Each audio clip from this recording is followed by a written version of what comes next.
ladies and gentlemen. We'll go ahead and get going here. Joe Smith will be here probably in about 15 minutes. And Mark, I love you. No, I have not. Okay. So, Ms. Houghton, are you ready?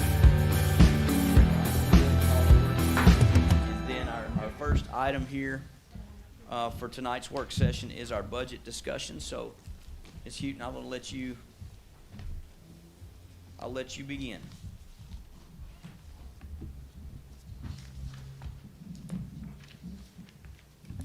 Can y'all hear me? Okay. So I think we're gonna do a little bit of tag teaming. So Dr. Johnson, I think we're gonna start off talking about the,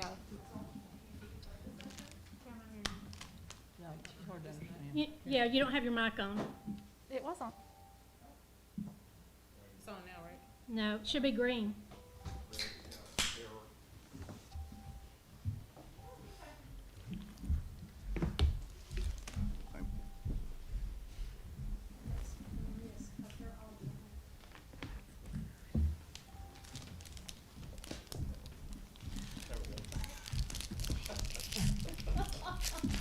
There you go. While they're doing that, any board members would like a dozen eggs, please feel free. But I would prefer if you let me recycle the Goodness cards gracious. in my hand and buy new ones. I'll bring it back to you Thursday. Yes, sir. Thank you. Please feel free. Okay, thank you. All right. We just wanted Brandon and Sherry to stand up and get some extra steps in.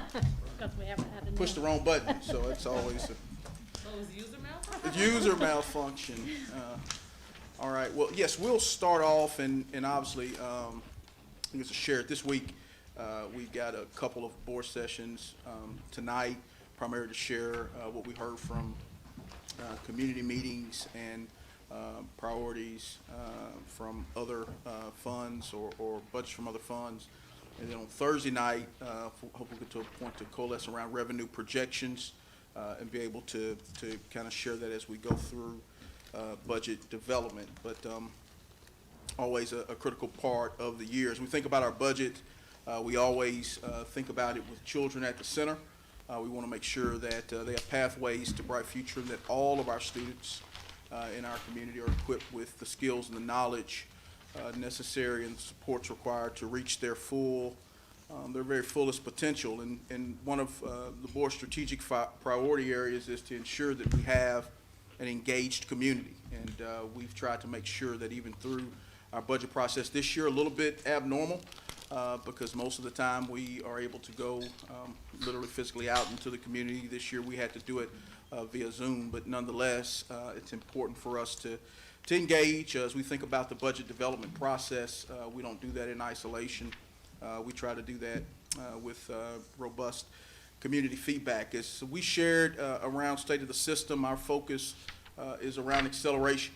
We didn't talk about the new latest and greatest. It really is about taking the work that the board codified in the strategic plan and making sure that we accelerate along those paths. And so really doubling down in the area of literacy and intervention and making sure that as we and you as a board have adopted high quality instructional materials and we implement those from a literacy standpoint, that we're intervening in particular at the early grades in a very intentional way.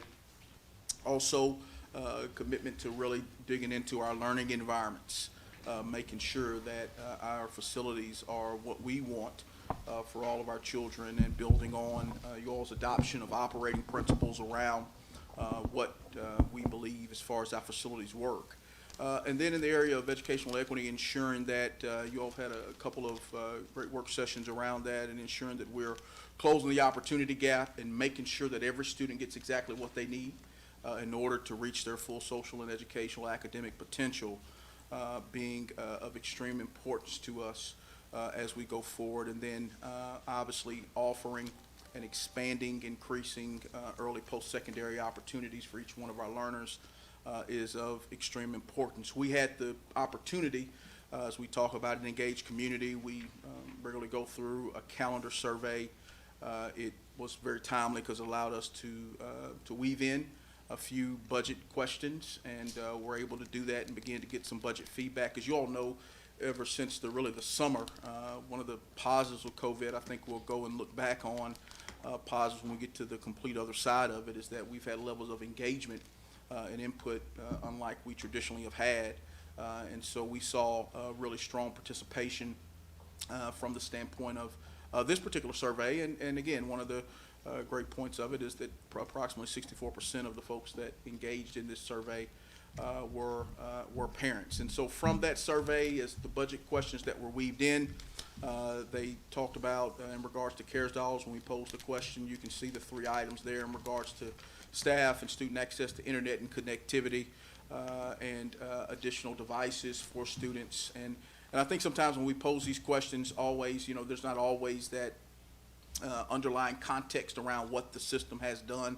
And so obviously, we've taken a big leap forward in regards to, with our partners at EPB and the philanthropic community and Blue Cross and county and city governments, and obviously you all, the school board, in making sure that we close the digital divide and provide that broadband access. But in regards to the additional devices, we've been in kind of a holding pattern, which we think is accelerated now. But when COVID hit every school system across the country, all of a sudden wanted a Chromebook or a device. And so between that and some of the trade challenges that have been experienced, it's just caused a major backlog.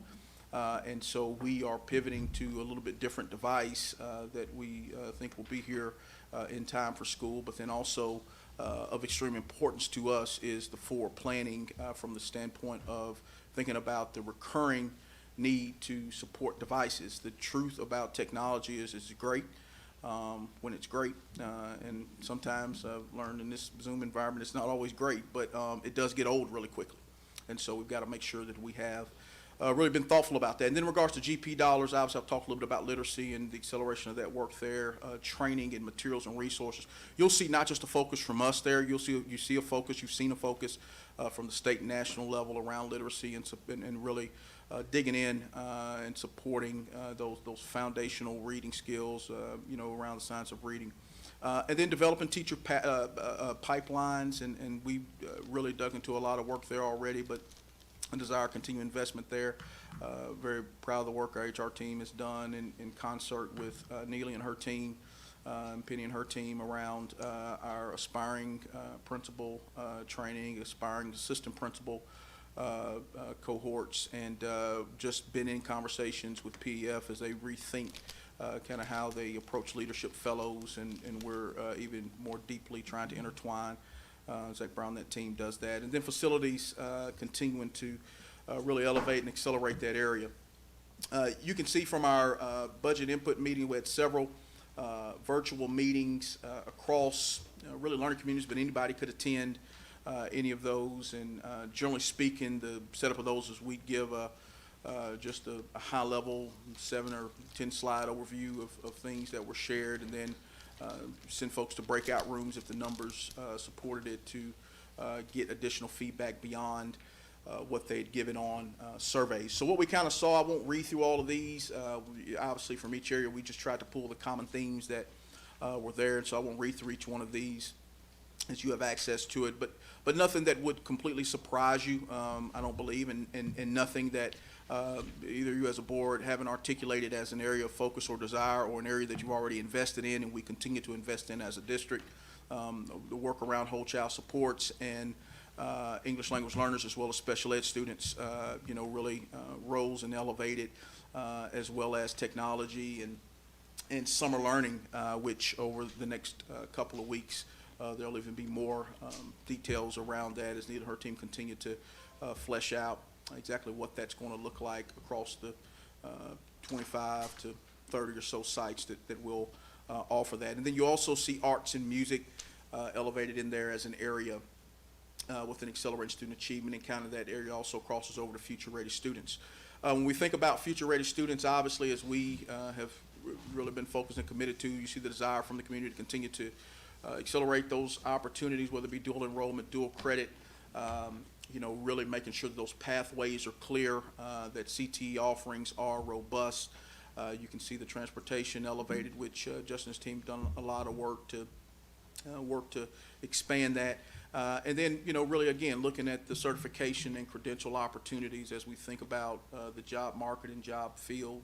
One of the things I'd share is, we had started work about a year ago a little over a year ago on things like the Garber School and that construction site that we've been working through and working on, and kind of put it on the shelf, and we're pulling it back out in partnership with the county and others to really look at how we bring those opportunities to life. And then we heard definitely from the community that arts as a career pathway is of importance. In regards to great teachers and leaders, nothing again that would surprise you here, but things that I think re-elevate the areas that we've been committed to and will continue to commit to, whether it's compensation or mentors and grow your own. I think being a big area that we're excited about, the work that Penny and her team are digging into there. One of the things that we also recognize that has really become more pronounced, to be very frank, as a result of COVID-19 is that our teachers are not just dealing with teachers in the classroom, they're dealing with life. And we have to be intentional about how we support our teachers as they do really the important work of supporting our children. And so the mental health supports, I think Penny gave a stat of 1 month we were looking at like 80, I believe it was, slots or offerings or opportunities for additional counseling and support, and that was completely absorbed within that month. And so we have to continue to look at investments in that area. Obviously, as the state board has looked at diversity as a area of focus as we look in the teaching ranks, continuing to go after our HBCUs, and even internally as we look across the street at Tyner as an example of how you grow your own and show diverse students that teaching is a great profession to go into, and it's a great calling profession to be able to impact. And then always retention. We want to retain our experienced teachers, our talented teachers across our system, which we continue to get stronger and stronger at being able to do. And then in regards to engaged community, obviously the engagement is so important. I pointed to the increased engagement, which are very positive things. But, as our community has, we're about 15% of our population is Latino, Hispanic, and we've got to be very intentional with how we think about engaging with that portion of our community, more interpreters and language support from that area. We heard that from the community. And then, also as we've really expanded the options that parents have, whether it be through a magnet or a Future Ready Institute or an early college program, really making sure that those choices and obviously expanded open enrollment, really making sure that those choices and options are really clear for parents. And so continuing to market and really elevate those. I know our most favorite area, efficient and effective operations, where we got some heavy work around facilities, but we heard from the community continuing the investment in facilities. We heard the drinking water concerns, which Justin Witt and that team are looking at, how we can look at maybe CARES dollars to support as we talked about the water fountains, but the water filling stations across more schools. That's one of the types of things that we definitely heard. School safety, the lighting and cameras, and obviously the physical support of SROs and SSOs and CPR training or CRP training, and then custodial company continuing to look deeper at custodial. As we've looked at this year, we know that due to COVID, the reality is that sanitation was a major area of focus for everybody, as it should be, and so continuing to dig into that. And then technology, as we look at student and teacher devices, making sure that we continue to prioritize that as a focus. So really boiling those priorities down to a few areas. You can see we just tried to simplify it a little bit, but these were the priorities based on kind of all that area feedback and those common themes, if we had to look at it in a one-pager type format of what was there. So I will turn now and hand this to Mary Ellen as she gets a little deeper into our budget. Ms. Houghton, will you hang on just 1 second? Dr. Highlander, I know you had a question there. Yeah, and Dr. Johnson, maybe you can, I think everyone's probably like me, we're excited about all the future-ready possibilities, and and maybe I've missed it somewhere, but could we get a printout of the future-ready numbers in every academy, every school, and hopefully get the ones that are in zone and the ones out of zone? Absolutely, With that, if you could get that for us, I'd Absolutely. like to see that. absolutely. And I mean, we're all excited about it. I'm not being critical. I'd just like to see how effective we are being with it. Yeah, I think, last I showed, I know Blake did his presentation last, say last month, but I think the number was a third of our high school freshmen are in it, and the actual out-of-zone student numbers were, you know, approaching that 25%, which is kind of what we had said was a target. So we'll absolutely get that school by I school. feel good about it. I'd just like Yep. to see the hard numbers. Absolutely. Mary Ellen? Is there any other I'll answer any other questions or questions after Mary Ellen. Okay, so we'll be tonight talking about the other funds summary, and pretty much things are pretty in line with what we've had in the past. Capital maintenance, we generally, that's funded from GP at about $3 million. We'll be looking at whether we can pick up, part of that fund includes paying the maintenance staff, so we're looking to see if we can shift that over to the GP budget to give us a little bit more room for the projects, so the capital maintenance fund. School nutrition is right in line with what we've had in previous years, and again, looking how we can continue to serve the children, and obviously did a great job of that this past year. The self-funded programs, I think the major component there is the school-age childcare, but it also includes the Bible School Committee and then several other smaller projects, including the school-paid positions, so the various positions that are picked up by different entities across the district. And then, obviously, the big one is the federal programs, and most of those are right in line with past years, but we do have the ESSER funding included this year, so we've got an estimate, and a lot of it obviously is going to be the ESSER 1.0, some of that hit last year, and then a lot of it's flowing through this year, and then the ESSER 2.0, where I think we're submitting that I think it was submitted today into ePlan, and so we'll wait to get notice of that award. We got a little bit more detail on the next screen, but we're trying to look at the timing and when we think that's flowing through. So we're estimating about $20 million to flow through in '21, because a lot of it's going to be front-loaded getting summer learning up and running. So again, trying to estimate where we think that'll flow through during the year. So here is a summary of where the ESSER 1.0, so that funding did include money for charters and private schools. So it left about $9.8 million for the district, and we expended about 5.2 to date, and that includes last year. And we've got other funds already encumbered for items that we've already committed to working through. And then we have some other ones that are committed, but we haven't actually encumbered those through purchase orders. And then there's some that are tying for salaries, and that's primarily related to the nursing and other things related to supporting the pandemic. Yes? Real quickly, Dr. Towns gave me on a phone conversation on Zoom, real succinct explanation, but on ESSER, a lot of our people watching on Zoom may not know what that is. Dr. Towns, or would one of you explain what ESSER is, so our constituents will know? It is elementary and secondary school emergency relief grants. Right. So that way all our constituents will know. Yes. Thank you. Yeah, so that's funding just to help support related to the pandemic. So it's one-time funding. We're trying to be very strategic in where those funds are going.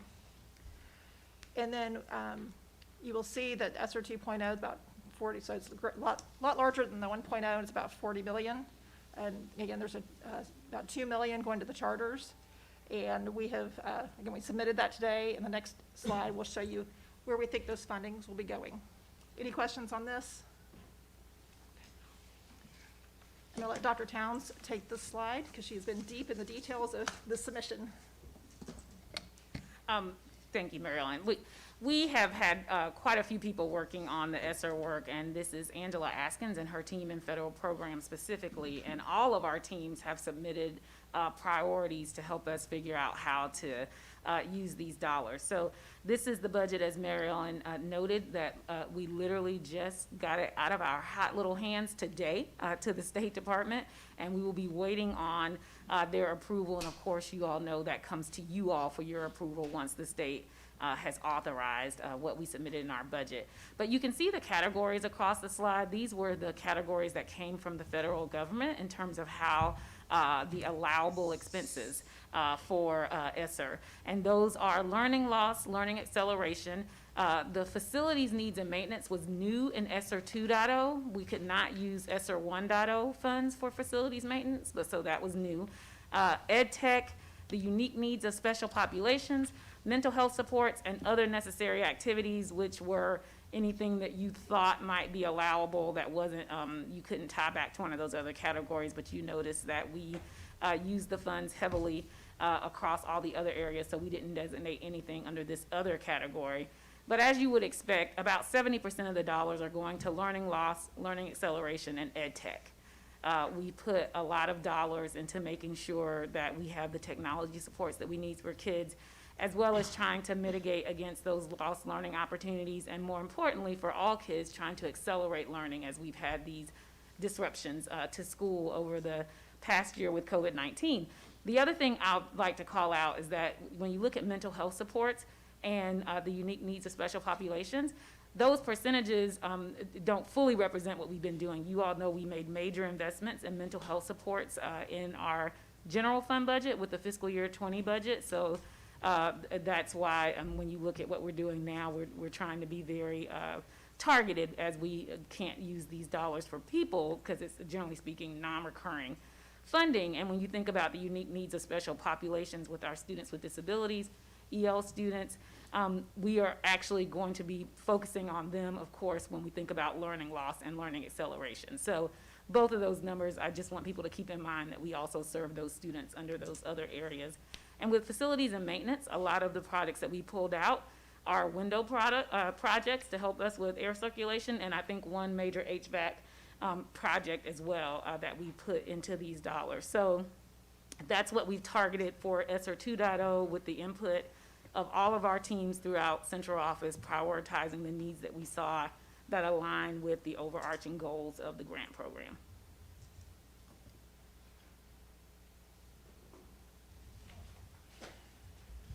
I have a question. Go ahead, Ms. Hill.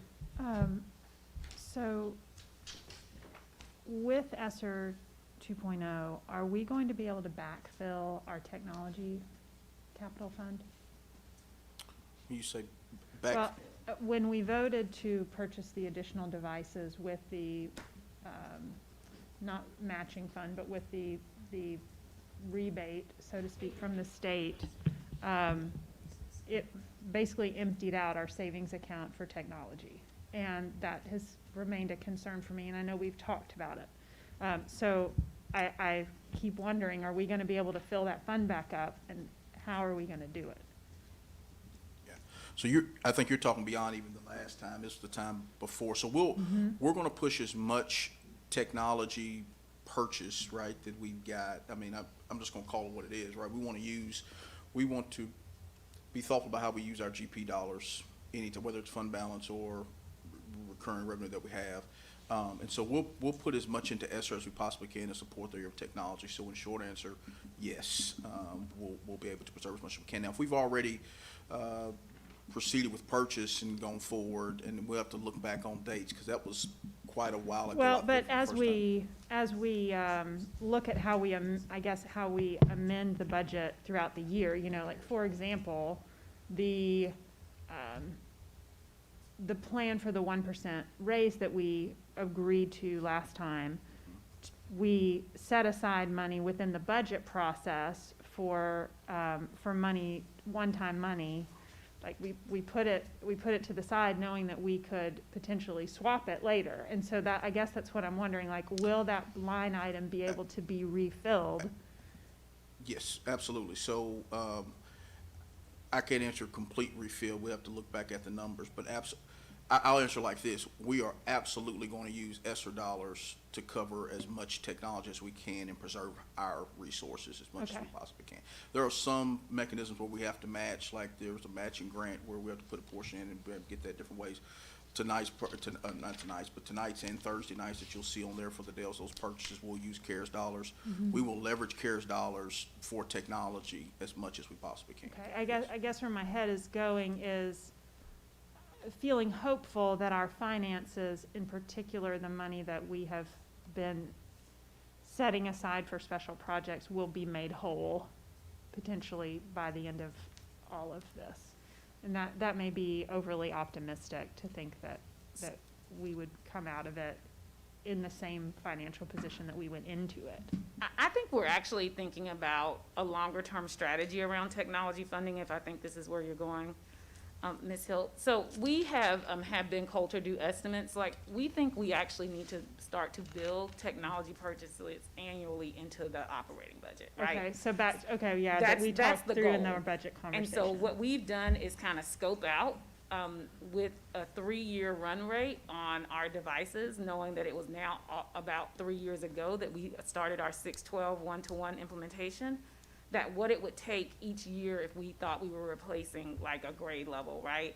And so stay tuned for more information as we look at the 3-year projections. I Okay. think we're trying to think differently about our strategy as Okay. opposed to a special projects account Where or we've putting it in a savings fund. Right. We gotta have, this is like utility costs now. Technology is something that we just have to be buying every year, Okay. in order to keep up with the pace of technology and to be prepared if, God forbid, the next pandemic happens or whatever the disruption is. So Mm-hmm. I think that's where we're going as opposed to thinking about putting it back into a savings fund. Yeah. Okay. And one of the okay. real options for the board to consider on down the line is, do we want to lease devices? That's a real conversation. You commit to it in your budget. But it keeps a refreshed device in front of your students, in front of your teachers every 3 to 4 years. It keeps us out of the scramble, of hoping that you're going to have enough set aside. And then it keeps you from the replenishing of technology because you just commit to it in your budget. And so I've experienced in former role, we just said, and I will say this as the last item, it also sometimes positions you to get a better device over the course of time for students. So again, I think all those things are considerations as you look at technology, Yeah. to Dr. Townsend's point. It's interesting, Nakia, to use the phrase, begin to think of it as a utility. I mean, it's just something that we have to have. One other question, the planning for long-term closure, the 5.7 million, what does that line item mean? So I think we put things in there that, turn my mic, sorry. This included anything that would think about if we did need to close, all the additional supports that we needed, like when you think about nursing supports that we used even when we were in a closure, all of the technology supports that we might have used that are programmatic technology supports that we might have put into that budget. So think about it as anything that came into play that we had to actually help us with distance learning. And so that would be planning for long-term closure, that we could continue operations, continuity of operations, that even if we weren't physically in the school building. Okay, thank you. Because one point is that this funding can go back to expenses back to March. So some of these are expenses that have already flown through that we're going to reimburse ourselves for. That answers your Mrs. Robinson? Yeah, I was gonna well, I have a couple questions, but I was gonna comment. I assume that the state or the federal level has given you these categories on how to spend this money, right? Okay. Yes, these are federal categories. So Yeah, they told but- us we needed to align with these buckets. I assume this is very parallel to the PPP and how that forgiveness functions, although I don't think there's a forgiveness factor with ESSER. Okay. Yeah, I just wondered, will we actually see a breakdown at some point of each category and the dollars that are assigned to it? I figured maybe Thursday we might have that, or at some point through this process. Okay. Absolutely. I don't want to be redundant and ask for detailed questions, so that's great. Okay.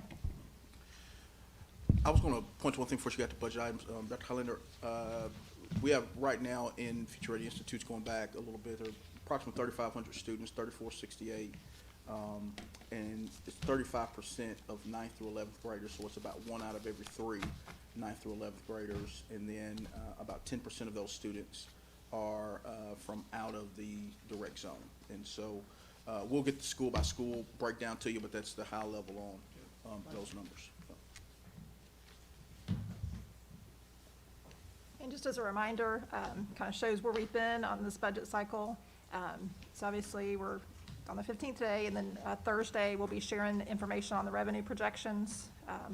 Obviously, ESSER will weigh in a lot of that. I think the word that Dr. Towns used is braiding funding and trying to think how we leverage those dollars to help really move us forward. And then on the 29th is when we will bring the full packet for your review, and then the vote on April 15th. Now I turn it back to Dr. Johnson. Yeah, so we'll open for any questions. Just know that our focus is always that all children can thrive and experience a future without limits. And when we think about children thriving, I always share anytime I'm talking to a group about our school district or whatever the case may be. We are a very diverse school district with very diverse needs, and you all know this better than me, urban, suburban, and rural. The needs look so different and so unique across the system. It doesn't matter where you are, though.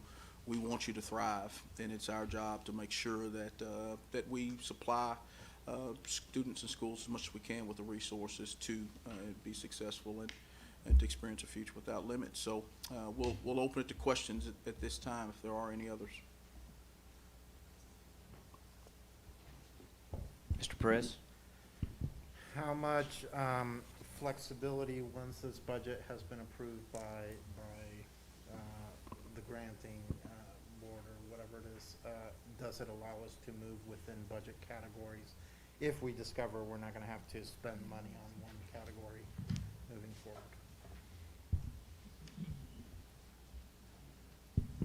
Yeah, we can do amendments within that. I think that, because we do have a list of, things that we didn't put in there, so if certain items end up less than we thought in a certain category, then we'll substitute.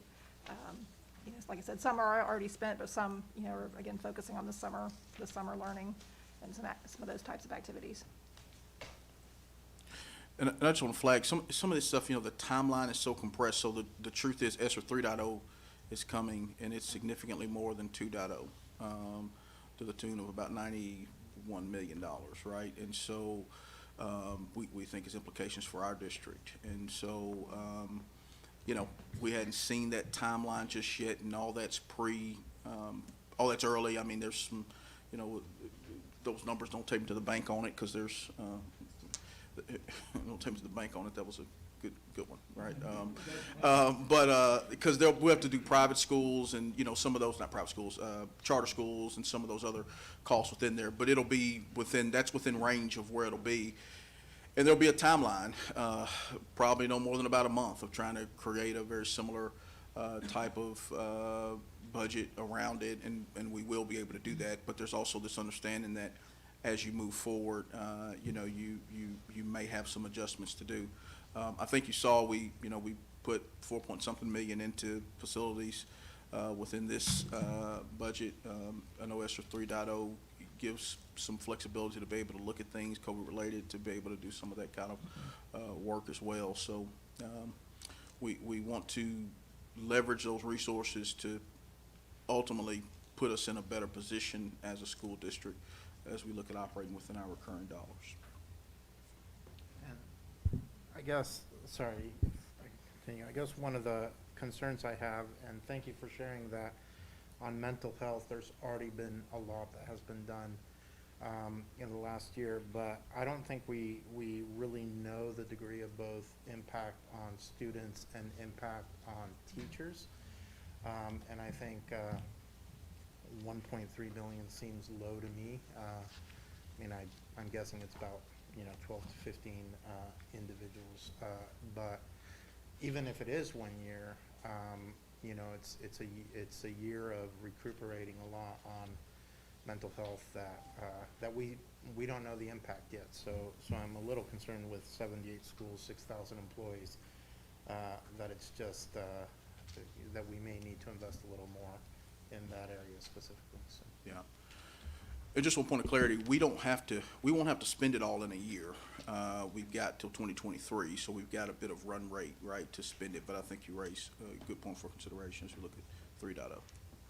Mrs. Thurman? Yes. I know this looks like a good bit of money and a good bit of more money. Looks like it's coming in.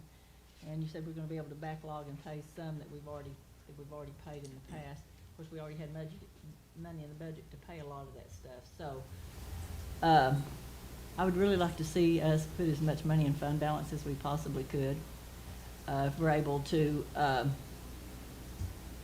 use some of this money to pay some things we've already paid and put some of that money in fund balance and for facilities. We have a lot of facilities needs, as we all know. And so we don't need to spend every penny of money that we have just because we're getting it.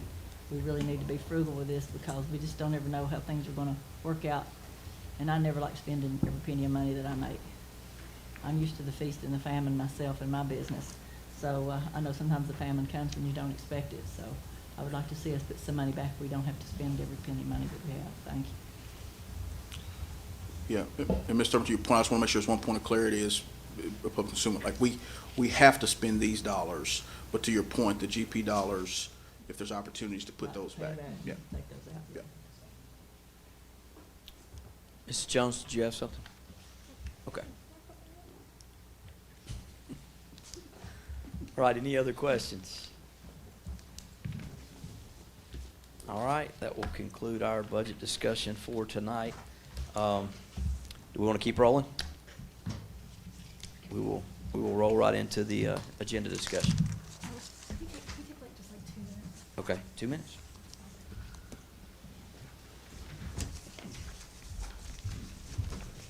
We do have one of our staff members we need to honor, I think, Mr. Wingate, unless I've missed it, we've already done it. Did Ms. Levine not get her doctorate? Is that not correct? I did not know that. Give her a hand for that.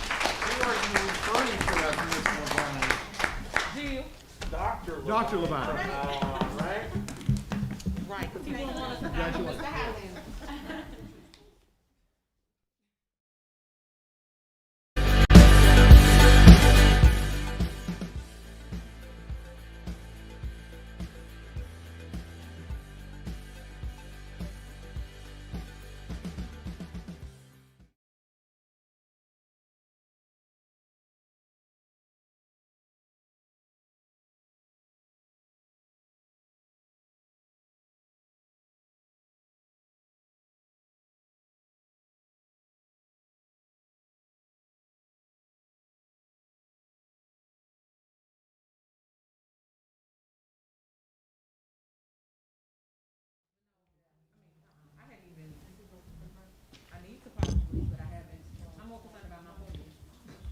Oh, is this for your 40th?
Through the agenda here.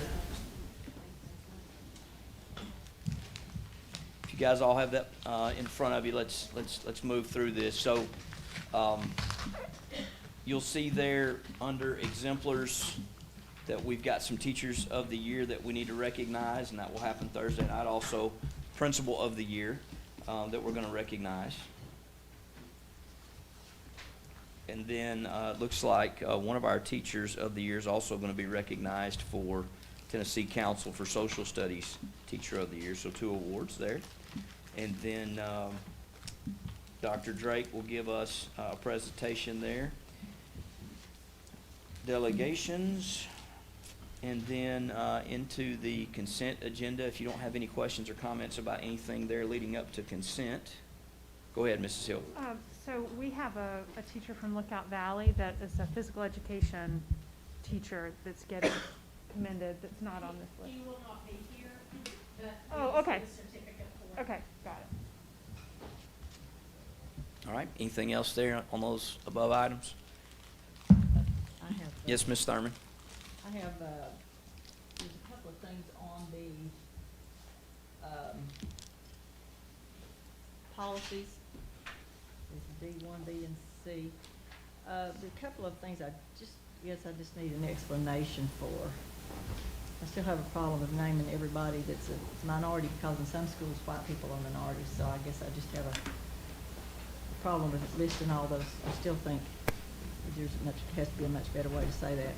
But anyway, right here again, on line 34, it says administration is directed to adopt strategies to retain minority educators, including both new and veteran educators. What kind of strategies are we talking about? To adopt strategies, who makes those strategies? What kind of strategies are we talking about to try to retain teachers? Yeah, it's probably a Scott question as well. But when we think about that, it's a state board policy, and almost lifted up exactly verbatim from state board language. Some of the things we've done that we'll look to continue to do and expand. So obviously we've done the historical Black College University recruitment.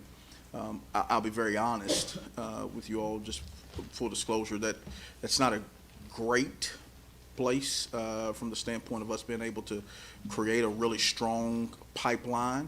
I think for a multitude of reasons. I do think that the strategy that we're implementing now has great promise, grow your own, because what we're finding is that there are a lot of educational assistants that are within our ranks that are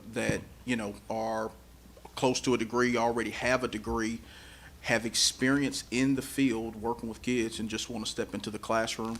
I know I've been in places, our HR team is working with one where I've bumped into minority candidates that asked a question about how to get into the field, and it's been nice to be able to point them to a specific program that we have, and HR's been able to facilitate them becoming a part of it. So that's a strategy that we'll use. The Tennessee Educators of Color Alliance worked with the state board on that, on development of that state board policy. And so we've had a bit of a relationship with them, and Penny and her team will, kind of pull them in and see what strategies they might think to be helpful. So I don't think there's a specific silver bullet to any of it. It's really trying to expand what we are doing, and identifying it as a challenge. Even amidst all we've done, we haven't moved the needle. To be really, if I'm just being really honest and transparent about it, we haven't really been able to move the needle as far as recruiting more diverse educators. And I think there's a lot from a societal issue as well to deal with that, as far as making the profession one that's really desired, and one where folks can really see that you can absolutely make an impact. So long way around saying that it's, I think, really the extension of a lot of what we're doing. It just says the administration is directed to adopt strategies. I didn't know, you're the administration, and we're the people that direct you to do whatever, and I don't know what we're supposed to be directing you to do. That we wouldn't do to all educators. What would be different? I'm just wondering what that means, because it just didn't really make a lot of sense to me. And then another on the educational equity. I had a comment on this one. Okay, hang on, yeah. Oh, I was just gonna say too, that I think we talked about this last time, and Mr. Bennett hit on this, that one of the things that I was thankful for is that, yes, this is something that's coming down the pike to us, and we were put in a good place already by some of the strategies Mr. Fogelman and now Penny Murray, they're carrying forward. Just from a recruitment standpoint, I think that either that some places obviously aren't doing because they feel the need to have this policy implemented, or you know, that we weren't doing. So you know, to Dr. Johnson's point, I think you know, it's a continuance of when you ask what do we need to be doing. I think we've already done that. I think we've Well, spent some I time can in that. understand the recruitment, but this is to retain, and I'm just. Well, not I think sure what we that, can just do speaking to- for myself and what I know about the teaching profession, I think it just goes to, you're just trying to retain quality educators, period, and Well, so. that's what I'm saying. yeah. I don't know what you do different to retain, Yeah. it says specifically. Go ahead, minority Mrs. Hill. You wanted to educators. speak to Yeah, this? so, when I read this policy, and I look at line 20 on the first page, it says, well, in 18, the most effective strategies to recruit and retain educators will be those that are tailored to our local context, informed by our data, and involve collaboration between Hamilton County Schools and educator preparation programs. Such strategies may include, but are not limited to. So line 34 really refers to lines 18 through 32 as for what types of strategies might be implemented. But I would add that while we acknowledge right now that we've been working really diligently to this end, and yet have not made the progress that we would like to. So that's when you have to start saying, okay, well, maybe we don't stop what we're doing, but maybe we need to augment, maybe we need to think more deeply about that. And to me, I see that perhaps that's the direction that the state board is going with this, that if our traditional methods of recruitment and retention have not worked, what might work? You know, that line on, the phrase on line 26, to identify any potential barriers to entry and or program completion, and to remove these barriers. The same thing for, you know, there are likely potential barriers to retaining minority educators as well. And I don't know what those are. I'm not a minority educator, but, you know, I think about just a anecdotal experience in my own life that when I'm around a table and everybody's talking about football, I am not a part of that conversation. I don't follow football. I have people give me sports references from other cities. I'm like, is that a team? So to me, for me, in that scenario, that would be a potential barrier for me, potentially as a woman or as a non-sports fan, you know? So I just wonder, as our HR department and our equity department dig into this, what we might find, and potentially could be uncomfortable, but will be something that we need to be very willing to listen. And to me, this policy directs Dr. Johnson and his team to do that, to be ready to learn some things that maybe are a surprise, that we don't know already. Mrs. Jones? So I was just gonna make the comment that it said, with the beginning, it talks about recruiting and retaining, but at the bottom, it talks about retaining. I am a minority. I'm not a teacher or an educator, but I am a minority, and I know sometimes what makes it difficult for me to remain in positions, being the minority or the only one, or a part of a group of the only ones. And so I think that, once again, we have made strides to improve in this effort, but we have not made School District of the Year for that, okay? We have not. We have a ways to go. But societal-wise, we have a ways to go. And so everybody is a work in progress. I think it's great that the state has taken the opportunity to say, hey, as a state-appointed board, this is really shocking for me because this board is appointed. They're not elected, they're appointed. So this was a great stride to me in that. But as a state-appointed board, these are some things that we find to be important for you all to be considering at your local educational agencies. And there is work to be done in Hamilton County. I probably could find you tons of minority educators who left us that might now be willing to tell you why they left. At that time, they probably weren't willing to have those conversations. But they got on. They took their degrees and they went on. And they love where they are. So I do think there's work to be done there. To say that, I mean, I don't know, I don't speak for Dr. Johnson and his cabinet, but I'm pretty sure that they could, 2 of the cabinet members or 3 of the cabinet members could tell you as a minority what that looks like, because we have experienced that, we live it. We can tell you, we have those experiences. But I think this is important, and I don't want us, it's been shared with me that these conversations about equity, and when we have them, when we say stuff like, well, we've already done that, that's kind of like a slap in the face to the people who work for us that are minorities, because we have not achieved and arrived. We have not. I don't know if they've shared that with other people, but I guess they share it with me because maybe they're comfortable with sharing it with me. But I think we do have a ways to go, and so this is one step in the right direction. But like I said, we have a ways to go, and if we want to promote equity in our system, if we want our children to walk in buildings where they see people that look like them, where they see people in their environments that look like the world, because the world is not just one color. The world is like a crayon box. And so, but in some schools you walk in and it looks like the world is one color. And so we have to work on that. And then even in some of our high performing schools, we have representation of just one person of color teaching on a staff, and that's not okay. And if anybody tells me that's okay, I just really feel like you must color with a yellow crayon all your life. Like, nobody colors with just one color crayon. The world is not just one color. It's not one gender. It's not one, it's just not. And so I think we have a ways to go with it. And so when we have these discussions like this, I just want us to be mindful of, and any other discussion that we're doing, we're trying to improve and grow and enhance and augment, that we have done a lot and we've come a long way, but we have work to do.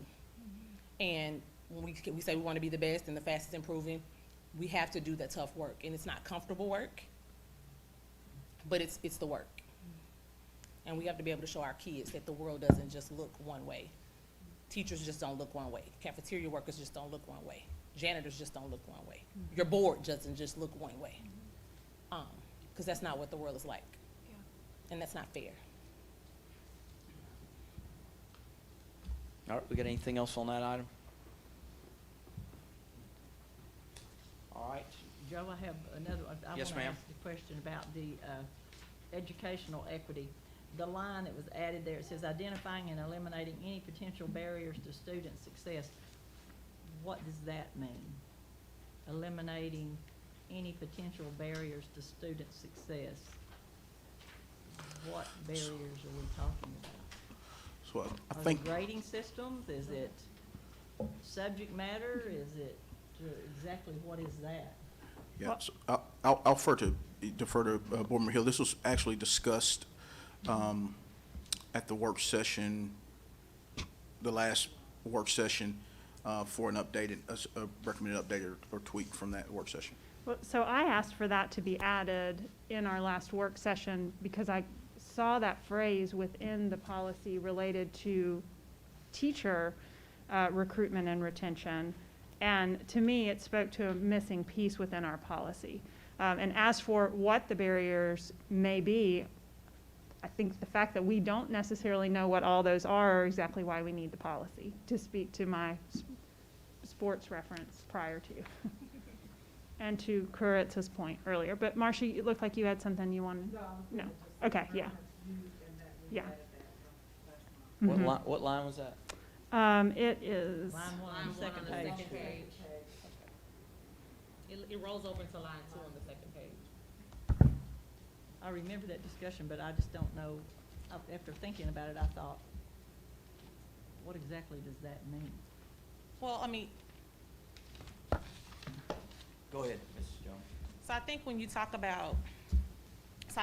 about things that I've heard some of us say on the dais before, when you talk about like achievement gaps or you talk about opportunity gaps, those are barriers in themselves, and that is due to race, creed, and color. Ethnicity issues create opportunity and achievement gaps. There's data across. There's tons of data that supports that.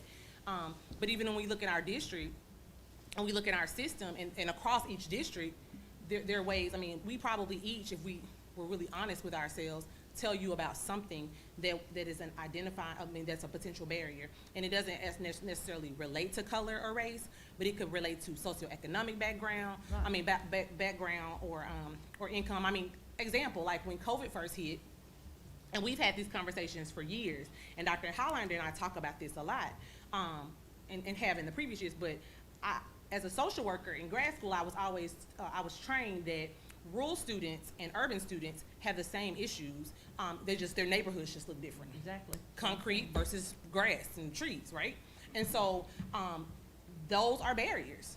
So like we talked about at COVID, like when we were looking for internet, we had children that lived in housing developments that couldn't get the EPB because the housing development didn't allow them to get EPB service. They had to have Dish or AT&T or whatever it was. We also had children out in Birchwood and North Hamilton that couldn't get access to EPB either, right? So we had to create these hotspots where they could come down to the school parking lot, or they could come over to the YFD or wherever they needed to get access to just do their work on a Chromebook. That is a barrier. It has nothing to do with color. That's completely socioeconomic, but that is a barrier, and it's not equitable. I'm gonna give you another example. You all the time run to fuss about how Sale Creek goes all the way down to Finley Stadium to kick on a football field, right? Am I right? Not anymore. But they used to, right? I mean, for 6 years, I heard that from you. I mean, you advocated for them a football field. Absolutely. You Right, did. so, right. I've And the been saying same, for in the 20 same, that 6 will work. right, but, well, I've been here 7, so okay. Okay. In hindsight, I heard you advocating for that. But across the street, a block over, Tyner has a football field. That is a barrier to student success, because for student athletes, some of them thrive on the fact of being able to Well, play I on something. understand. So those are barriers, I and so those are understand. minimal things. But I wanna make sure it's not academic barriers. Like, Well- are we gonna change, because the reason I'm asking this is I have had some administrators call and are concerned about us changing our grading system on some things. I wanna make sure that this is not the way, that we don't fail, we're not failing students and things like this. I wanna be sure these are not the kind of barriers I'm talking, I don't You care mean who failing this- students because you I'm don't want talking them to about be in No social Child Left promotion. Behind? No, I'm talking about. Because I don't social want you to promotion. pass the I kid think for she social means like promotion. grade Well, I- inflation. I mean, I So don't want you that's to the socially kind of- promote a that's the kind of kid barriers I'm because talking that's a about. barrier. Yeah. So I'm we not- do, I'm if not they're talking about- failing, they need to repeat the first grade. Okay. Like, don't pass them because they meet affirmative action goals and you socially promote them. That's why we have what we're dealing with now. So if you have to look at the grading scale for that, then so be it, because that's what's right. And that's what's equitable, and that's what's right for a kid. Don't push a kid to the 5th grade or push them to the 6th grade, and the 6th grade teacher gotta teach them to read because we socially promoted them because we didn't wanna look like we were fixing. You gotta do what's right. That's why we are here now, because policies are put in place to make people feel comfortable. It's uncomfortable, but do not pass a child that belong in my family. Well, and If we're they can't gonna, read. and So with, I just with wanted this to be sure that's policy, not what they were referring to when it said, because it's very unclear, it said eliminating any potential barriers to student success. But I student, think when that's I'm- a barrier. If you socially promote a kid, that's a barrier. Yeah. well, but. Because you student set them up for success- failure. There will be the 12th grader that we're talking about that can't read, that we gave a certificate to, and they looked really nice in that cap and gown, but they didn't go anywhere. I think we're looking at it in 2 different directions, but that's okay, I just wanted to be sure, Ms. Hill, that do you have? was just kind of Well, bothersome. I mean, I think the key phrase there is student success, that when we determine together what student success is, and I believe it's expectations, is one of the things that we define in the first page of the policy, that we strongly believing something will happen or be the case in the future, believing someone can and will achieve something. In education, this is not a neutral term. It conveys positive expectations of universally high achievement. So like I've asked Dr. Johnson to consider as part of what they do within the equity plan, I'd like to see disaggregated data on a regular basis, so that when we're looking at how many students have earned a secondary credential, or how many students are participating in after-school enrichment, or any number of things, but the actual academic progress. I don't want to just know the percentage of third graders. I want to know the percentage of third graders across every one of these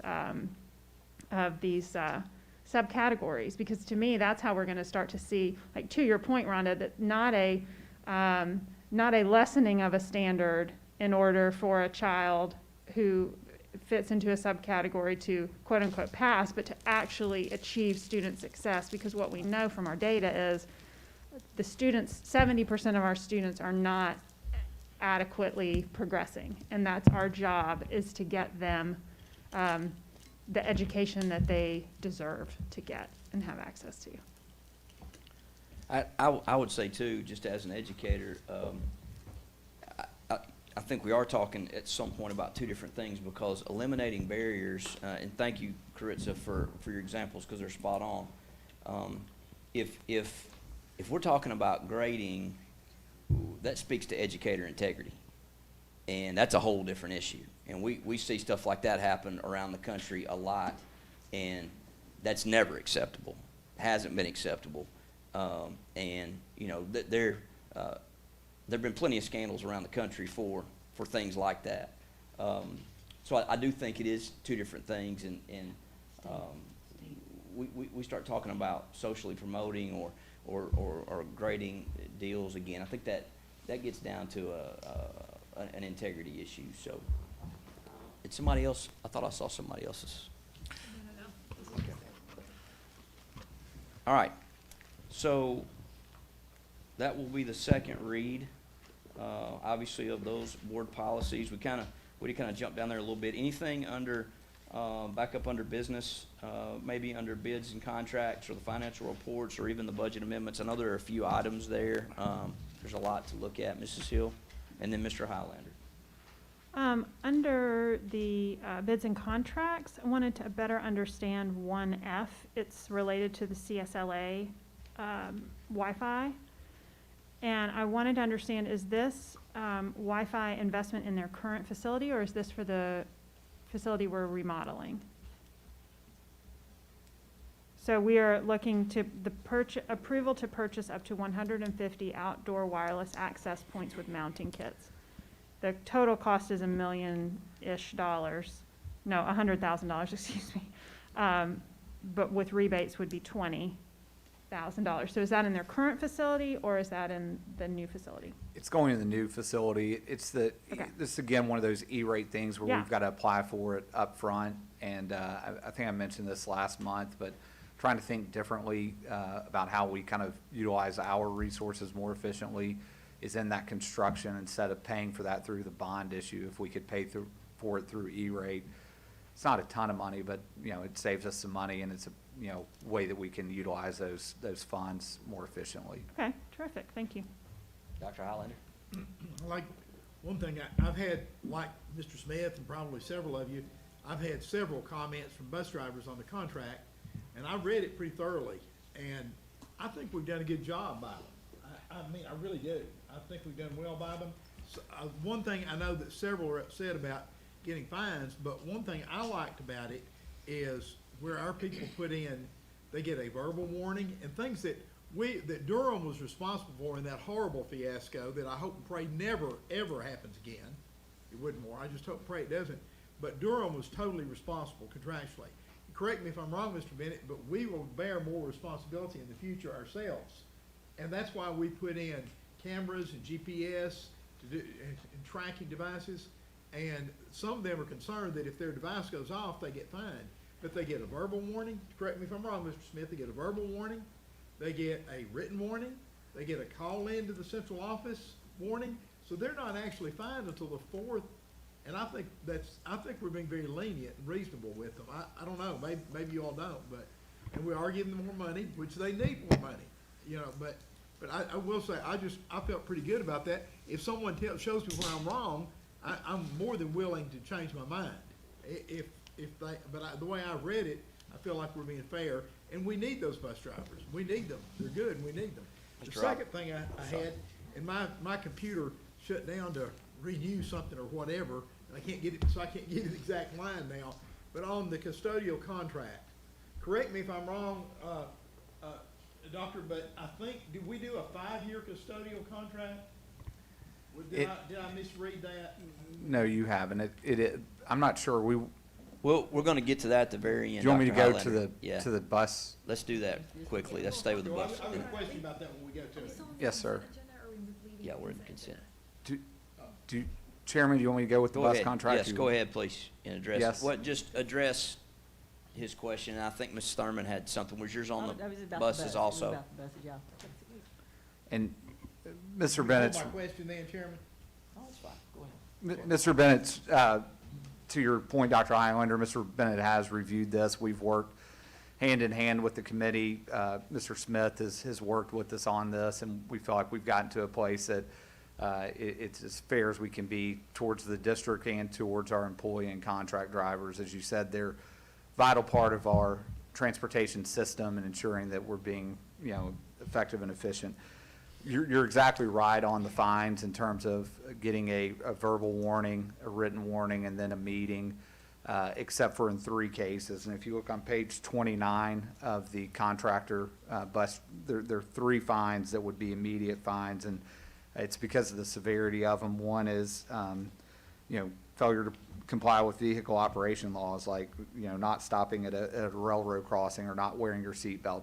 To us, those are just, they have to be addressed. Leaving a child on the bus, and then failure to notify transportation if you've been in an Those are accident. egregious areas. Right, and so the other fines, you're correct, they do have warnings that go along with them. Kind of some highlights of this agreement, that we went back and forth and came to a place where, we feel like we're in good shape. We stuck with the system of paying, for gas and for mileage. We still have the 70-mile minimum, which the board changed last time. It used to be 50, now it's 70-mile minimum. It is important that we do have those GPS trackers, not only for us to be more efficient, but also to, when parents call and say, hey, Johnny wasn't let off on time, we can go back and see exactly when that bus stop was. A couple of things that we did change in this agreement. We're guaranteeing drivers get paid for 176 days. So in the past, if we were on a snow delay, we didn't pay for all of their gas, and so we've guaranteed them up to 176 days. We felt like this was fair for them because it gives them a set wage. They've got to purchase buses, they've got to get approval for loans and stuff like that, and it helps them know kind of month to month what their contract will bring in. The other change that we made is that if a driver is in an accident that is not their fault, they still have to come off the route and go through, drug testing, and until they're reapproved, they can't go back on the route. And so in this contract, it tells the contractor or the employee that we'll pay them $100 a day until that person can get back on the route, because we felt like, if someone's sitting in stop sign and someone rear ends them, for them to lose money because they've got to come off the route when it wasn't their fault, we didn't feel like that was fair. And so we've put that into this contract. I think those are kind of the high-level highlights of it. I will say we feel like we're in a good spot with the majority. We're never going to get every single one on the same page, but I feel like we're in a good spot. Mr. Smith, you were in a lot of those conversations. I don't know if I missed anything, or Mr. Bennett. There's a few questions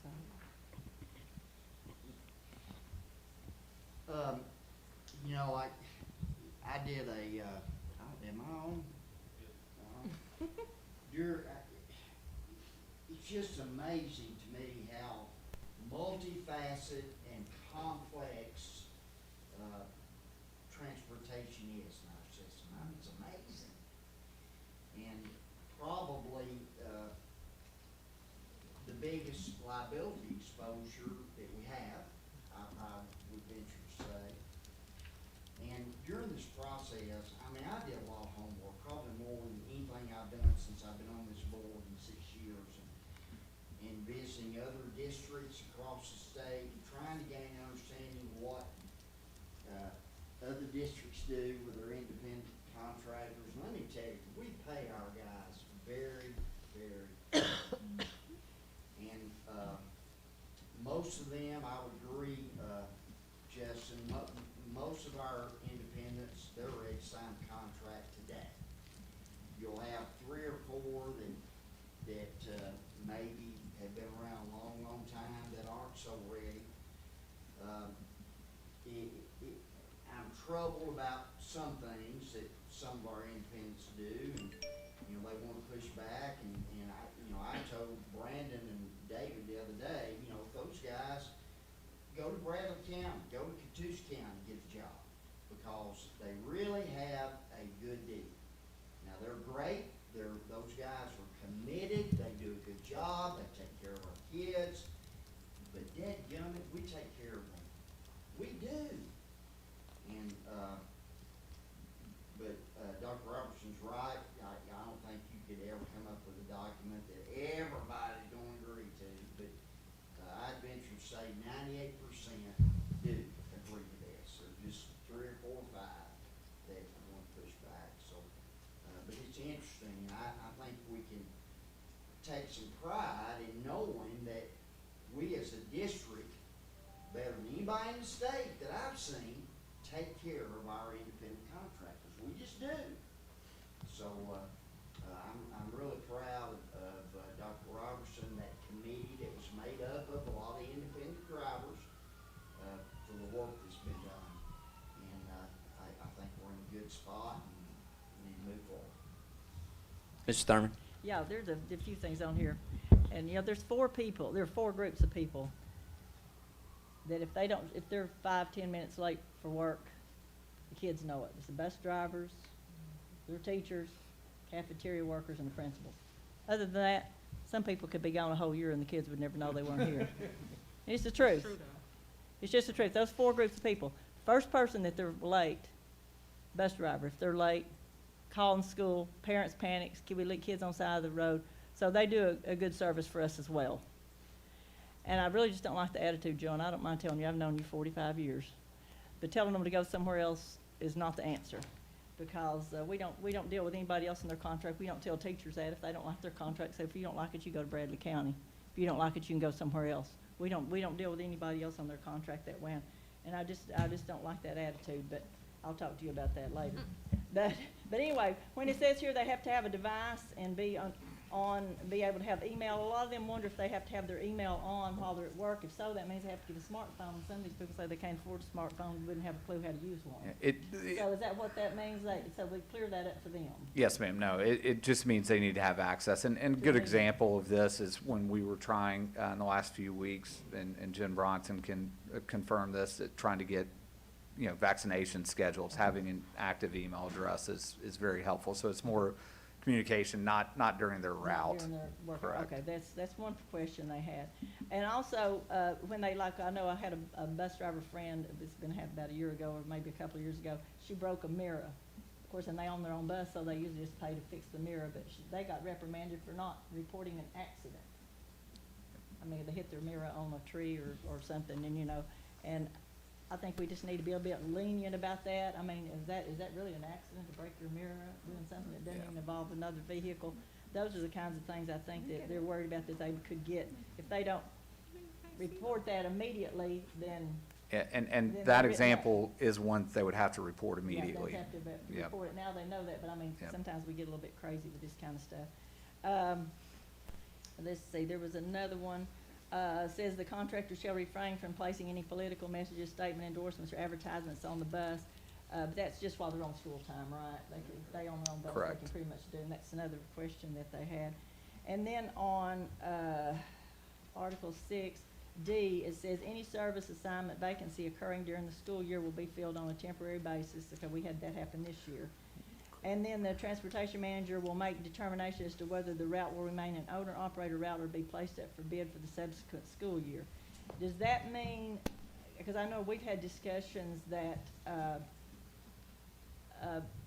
any routes that comes open will come up for an owner-operator route and not go to, say, First student. first student. Yes, ma'am. So a good example of this, last year we had 8 routes that came open and owner-operators kept them. And this year they went back out for bid and owner-operators kept them. We didn't give them to first student. Okay, that's just what I wanted.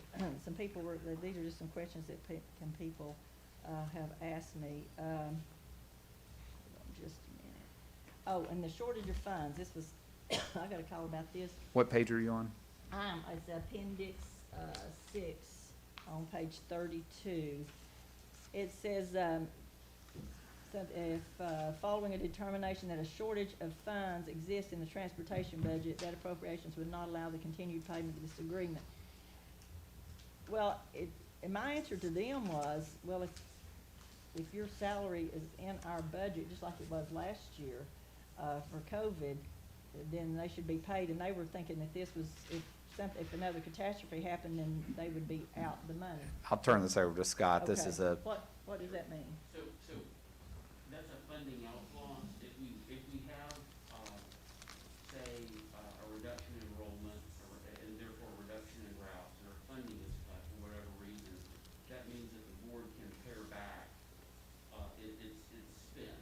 may be that some routes will be affected by various changes that would impact our income. What you're talking about with COVID, part of the CARES Act funding specifically anticipated that we would keep Yeah. contractors like bus drivers on the payroll. But it was already in our budget anyway, so It was we. already like, Yeah.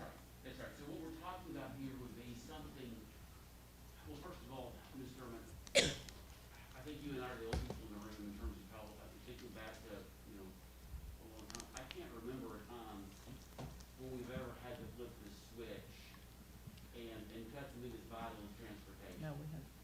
But recognizing that a lot of systems have decreasing enrollments, possibility of needing to cut a route does exist, so that's in there to preserve the board's flexibility in the event that happens. But what we're talking about here is highly unlikely. It just means that economically, if circumstances were to force this board to cut back on the number of bus routes it ran, you would have that opportunity. Okay, well, they were just real concerned about that because, In like I say, the truth, Ms. Thurman, that's always been there. Yeah, okay. It's been in the document, and then behind that, it's actually in the state law. The possibility of our actually doing that, it would require a budgetary decision where this board decides we're cutting things across the board, and this is gonna be part of the area that's gonna bear the cuts. So I understand that they're concerned about the language. yeah. But practically speaking, it's not a change from last year or the year before. Well, this contract was really intimidating to a lot of them, because I was started counting how many times the word fines, and termination, and all of those words are in there. And it's a very intimidating document. I mean, it's just, for them it is, especially for a lot of them who've been driving a long time, they feel like you're just trying to use every opportunity you can to get rid of them, and I assure them, and that's one reason I want to have this discussion, so if they're listening, that they will understand what's in this document. There's so much more detail. I mean, we went from, I printed off last 16 year- pages. Yeah, 16 pages, now we're up to 33, and very intimidating type of language for them. Ms. Thurman, it's a good point, and one of the things that we added after hearing that from the committee is Appendix A, which is essentially a grievance process that they can appeal it and even, have a meeting with the board liaison, and of course, anytime Yeah, and that that was they could another- appeal it to the board, but we did put a grievance Well- procedure in there after hearing that. Yeah, that was another situation that they had, is it seemed that they wouldn't be able to come to the board, and I said, you should always be able to come to the board, Right. we're your boss. So, You actually have a board policy that allows that. Yeah, Even right. separate from this contract, there's a policy Right. that allows grievances to be aired to well, that's what I board told them, members. I said, you can always come to the board, we're your boss ultimately. So anyway, I just wanted to get that out there for everybody listening, or whoever will know, some of the things in the contract that they needed to know, and clear that up. Thank you. All right, Mr. Smith? Ron, it's important to know that you're right, that 32 pages. It started out a much smaller document, and it was the drivers themselves that kept wanting to add stuff to that document that made it much more complicated. But I also think it's important, Dr. Robertson, how many fines, I know the answer, but I want you to give the answer, did we levy in the past year? We've not levied one fine this school year. I think that's What, important. let me clarify that. For employee and contract drivers, first student's a different story. For our employee and contracts, not Yeah. one. So it just hasn't happened. Now, where I struggle, and I heard what you said, and 40 years, don't tell my age. 45? But, Ron, it's just such a small number that just seemingly get others stirred up, and we'll have Yeah, that conversation. we will. To tell your boss, I'm not gonna do that, and I'm not gonna do that, and I'm not gonna do that. Man, if I did that, you did that, we'd be fired. Well, she is about that. I am on board. She can talk to herself. Probably because she got fired. I I wish I would get fired. I mean, I couldn't do that. Take a day off. If I could add to what Joe said. Hey, hang on, Dr. It's the comments for me. Got the screen unprotected. Dr. Highlander, hang on one second. Mrs. Hill, go ahead. I'm always fascinated by the passion that happens when we talk about contract and employee bus drivers. I feel like it's kind of like that sports metaphor. I just am not totally read in on the whole thing. So I've got a couple questions. How many people do we have that are employee or contract bus drivers? I knew you would ask me that. 80, I believe it's 86 It's already. 80, I think it's 86 routes, and it is 63 actual drivers, because the contract drivers can Sub it out. have multiple routes. But we Okay, so have probably about 40 or 50 contracts, and then they have contracts with their subs. Is that how they? It- Yeah, the- it's about Between 40 the to 50 employee and the contracts. I'll get it for you real quickly. Okay, so about 63 people are affected by this. So everybody gets like 2 pages of contract language per person. Yeah, half page. Yeah, half page. No, Tiffany did the numbers right. Okay, so we got 63 people. Okay, so so looking at the fee structure, what is the cost to our district for one of these routes versus a first student route?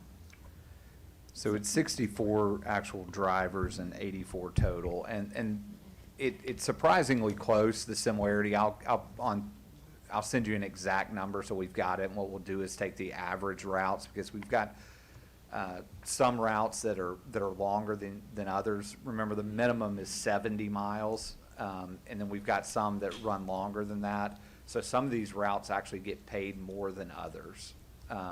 Now with First Student, it's a flat rate, and I think this year was $241 a day per route with First Student. But why don't I I'll get an average of all the routes for the employee and contractors and send you that, and then send you what we're paying First Student. That way we're all Okay, on the same yeah, I'd page. really like to have actual numbers, because I've heard, they're less expensive, I've heard they're significantly more expensive, so I'd like to know for certain what the cost is. And then finally, so it's interesting to know that it's 64 drivers, and for me, every person that works in our system is important and valuable. I don't always feel that way when we're in this room, that, I've heard a lot of ill speak of our teachers and our principals over the last year, and I wish that they were spoken of as kindly as our bus drivers are, or specifically our employee contract bus drivers. Joe, you said that they are paid very well. The independents, we pay them very well. And quote, better than anyone in the state, we take care of our independent contractors. And that's something to be proud of. I wonder, beyond for this board, and then maybe we answer and then Brian can answer, what else do we do better than anyone in the state other than pay our independent bus drivers? We have the best superintendent in the state. I mean, we have a banner to that effect, right? What else do we do better than anyone in the state? Signal Mountain has some great sports teams. You have some great sports teams, because we shake their hands a lot. What else do we do better than anyone in the state, other than pay our contract bus drivers? We improved, okay, academic improvement. That to me is really important. I mean, I don't care for the contract drivers, so Is there anything else? I'm not a fan. And if there's not, what do we want to do better than anyone in the state?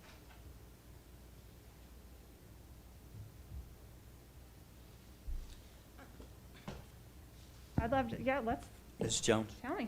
So I don't have the answer for that, Jenny, because this conversation for me since 2016 has been null and void. I expressed in 2017 how I felt about the contract driver situation, and I just don't rehash that. I know we need drivers for our students, and so, you know, it is what it is, and so I bow out gracefully with that. But and I understand what Rhonda's saying. I wholeheartedly understand what Joe is saying. And for me, it's kind of like this. When I accept a job and they tell me what they're offering, I take it or I decline. And I either stay where I'm at or I look for something else. That's how it works for me. I take my credentials, I apply. If I like the amount of coins they offer me, I take them. Benefits, I take them. And if I take them and I accept what they give me, then whatever comes with that, the hours I have to work, if I have to use their phone versus mine, if I have to be there by a certain time, if I have to leave at a certain time, if I have to dress a certain way, whatever they tell me to do to earn those coins I agree to, that's what I do. We spend a lot of time every year talking about these contract drivers and buses. I hope we don't do that this year, because it's the same thing every year. We're either going to present them with something they're going to accept and we're going to move on, or we're going to keep having these long drawn out conversations, spending time to come back to we're going to present them with something and they're either going to accept or decline. We've went through COVID for a year. Life is too short. I personally don't choose to spend my time having back and forth conversations about what we're gonna end up still doing with the contract drivers at the end of the day. And I'm not saying nobody else does, but I know personally I don't have any allegiance or loyalty to any contract driver. I don't know nobody that owns a contract bus other than Mr. Shackelford. And I know him because he stepped up to do something for Woodmore. It is what it is. I feel like if this is what we're offering, it's what it is. And Rhonda says we don't say that to teachers. No, we don't say it, but there might be a barrier to why we can't retain them. We don't really maybe say it, but we kind of do. You don't like what's going on here? There's 300 other thousand school districts. I mean, I just don't know why we keep having this conversation year after year after year. And they do make good money. They do make good money. We do take care of them. Like Joe said, we do take care of them. And they are local. We want to support our own. But I mean, we do this every year. Do we have to do this year? I just want to know Dr. what Highlander. we want to do better than anyone in the state. It ain't how a contract driver. We're gonna have the cleanest schools in the state. Well, And we should move on to that. I think that's a conversation for a board retreat. Okay. Dr. Highlander. Yeah, just real quickly, I want to say I am in sympathy with the drivers on. We have provided cameras, we have provided GPS, and correct me if I'm wrong, Mr. Bennett, but we need to have those things operational to cover our bases legally in case of a horrendous, horrible accident again. We need to do that. And yet I feel sympathy for a driver because sometimes they do go out. But if they've got verbal warning, written warning, called out of the office, they've got 3 chances to get them fixed. Well, and to be clear, as long as they let us know that they're out, they're not gonna get even a warning. Okay, good. They let them know, that's great. See, that's even better. So that, I am in sympathy with them, but technology sometimes quite often fails me. We didn't have our IT department, I'd be hurting.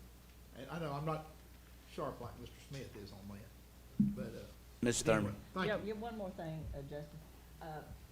When the new routes come over, how do we, when we're in here, and I honestly say I didn't. It is, it's still the same. Some people that gave up their insurance so they become contractors with, owner-operators, I guess, and how to call it.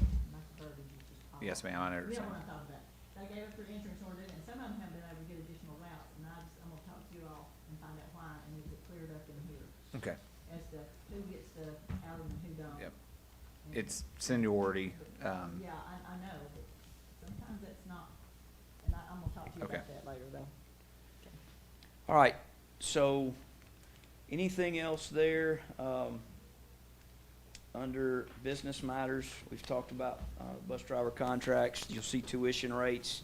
Those actually decreased by a small amount from last year, both for out of county and out of state. Best value.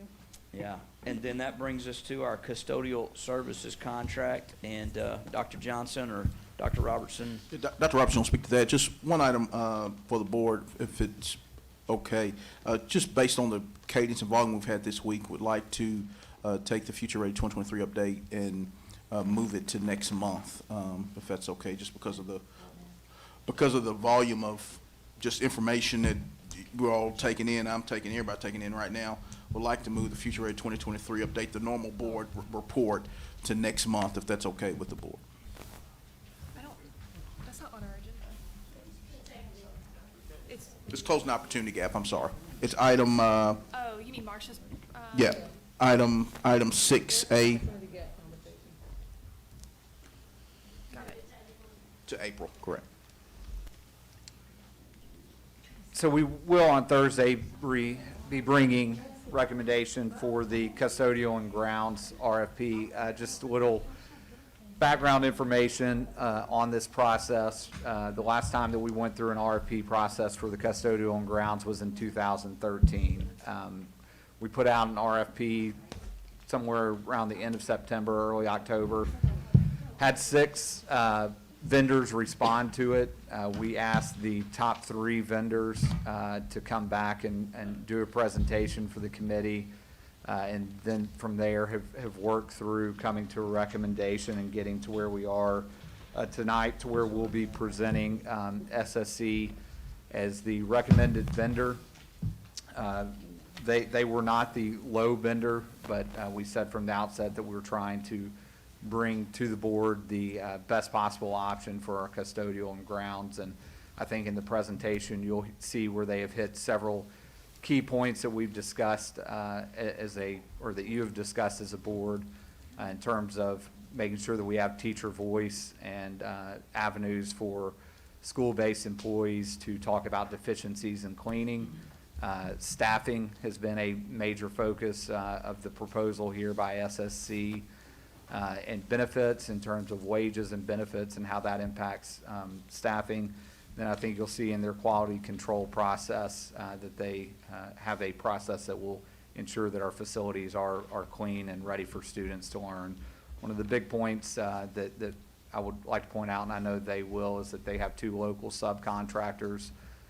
One that will have about 27% of the custodial services and another that will have the entire ground service. This time, turn it over to Matt Cooter from SSC and let him introduce the team and go through a quick presentation before we take questions.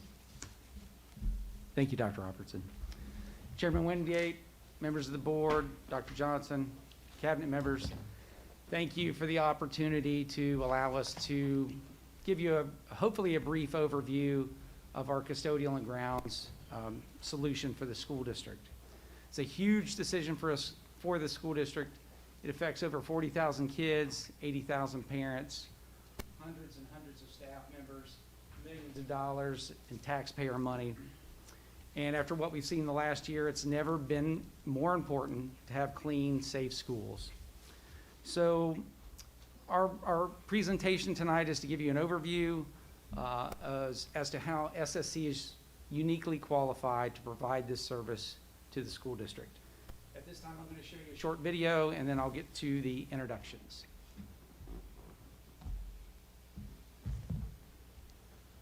I hope.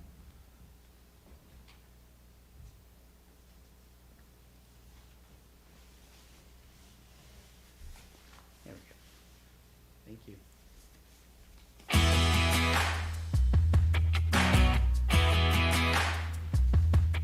At SSC, we view the Hamilton County RFP as an opportunity to merge 2 great Tennessee organizations into one dynamic partnership. We're a curious organization and have done our research to understand what's important to Hamilton County. Now we're ready to bring our win-win-win approach to make your vision a reality.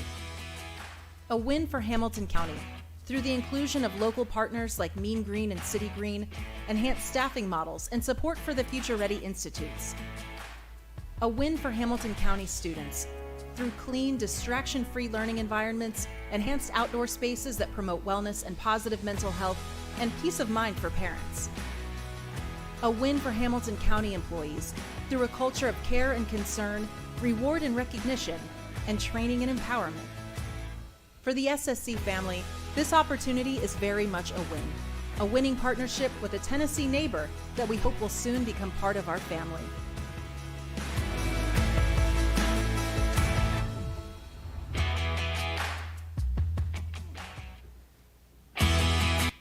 Okay, there we go. So I'm Matt Cooter. As Dr. Robertson said, he gave most of our presentation, so I hope to not be so redundant. I'm the Regional Sales Director for SSC. And as the video said, we have listened, and I'll get into those points in a little while, but through anybody that would talk to me in the district, board members, cabinet members, coming to board meetings and listening to the various situations that apply to this particular board is very interesting, and we tried to customize our program around those little things that we could impact positively. And so I'm going to let the rest of the group introduce themselves really quickly. Good evening. My name is Tim Hawkins. I'm the CFO for SSC, and I'm our warehouse right up the road up in Knoxville, and we're looking forward to working with you guys. Good evening. I'm Valen Emery, Division Vice President for SSC. Shows here that I'm the newbie, but I actually been around with Compass about 18 years total on the healthcare side prior to coming on education. Good evening. I'm Kelvin Lord. I'm the owner of Mean Green Janitorial Service, and I am a local vendor. Good evening. I'm Chad Sykes. I'm the CEO and owner of City Green Services. I've been in the industry for 20 plus years and have owned City Green for going on 8 years now. Good evening. I'm Shannon Thornton. I'm the HR Director for SSC Services for Education, and I've been with them for 30 years. And I'd like to take a minute and introduce you to one of our employees.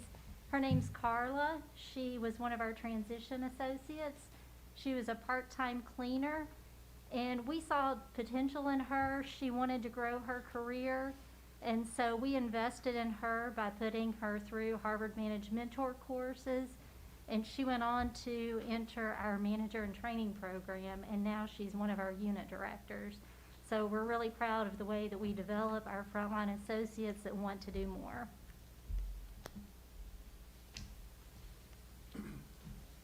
At SSC, we're solely focused on educational facilities, whether it be K-12 or higher education. We're very proud of our track record here with over 10,000 employees. But I'll tell you, the smallest bubble on this is the 98% retention rate. That to me is what I'm most proud of. That really tells me that the people that we partner with, as we hope to do with you guys, we stay with long term. We're not the company that is fly by night and wants the quick fix. We're about solutions that we'll share with you shortly. So at 31 years, I guess I am the old guy in the group, so.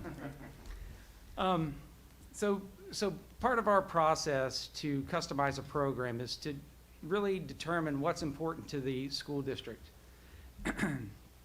And you can see 6 key points up there, and that's not all the points, but it's all we really have time to discuss today. But aside from student safety, which we'll get into in a minute, the very most important thing is accountability. Being responsible for the product that we as a group, us and our partners, provide to the school district. That's the number one piece. And we're going to do that through KPIs that were developed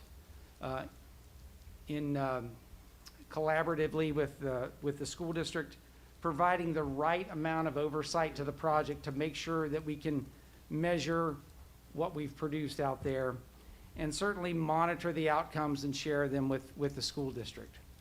Staffing is a paramount piece as well.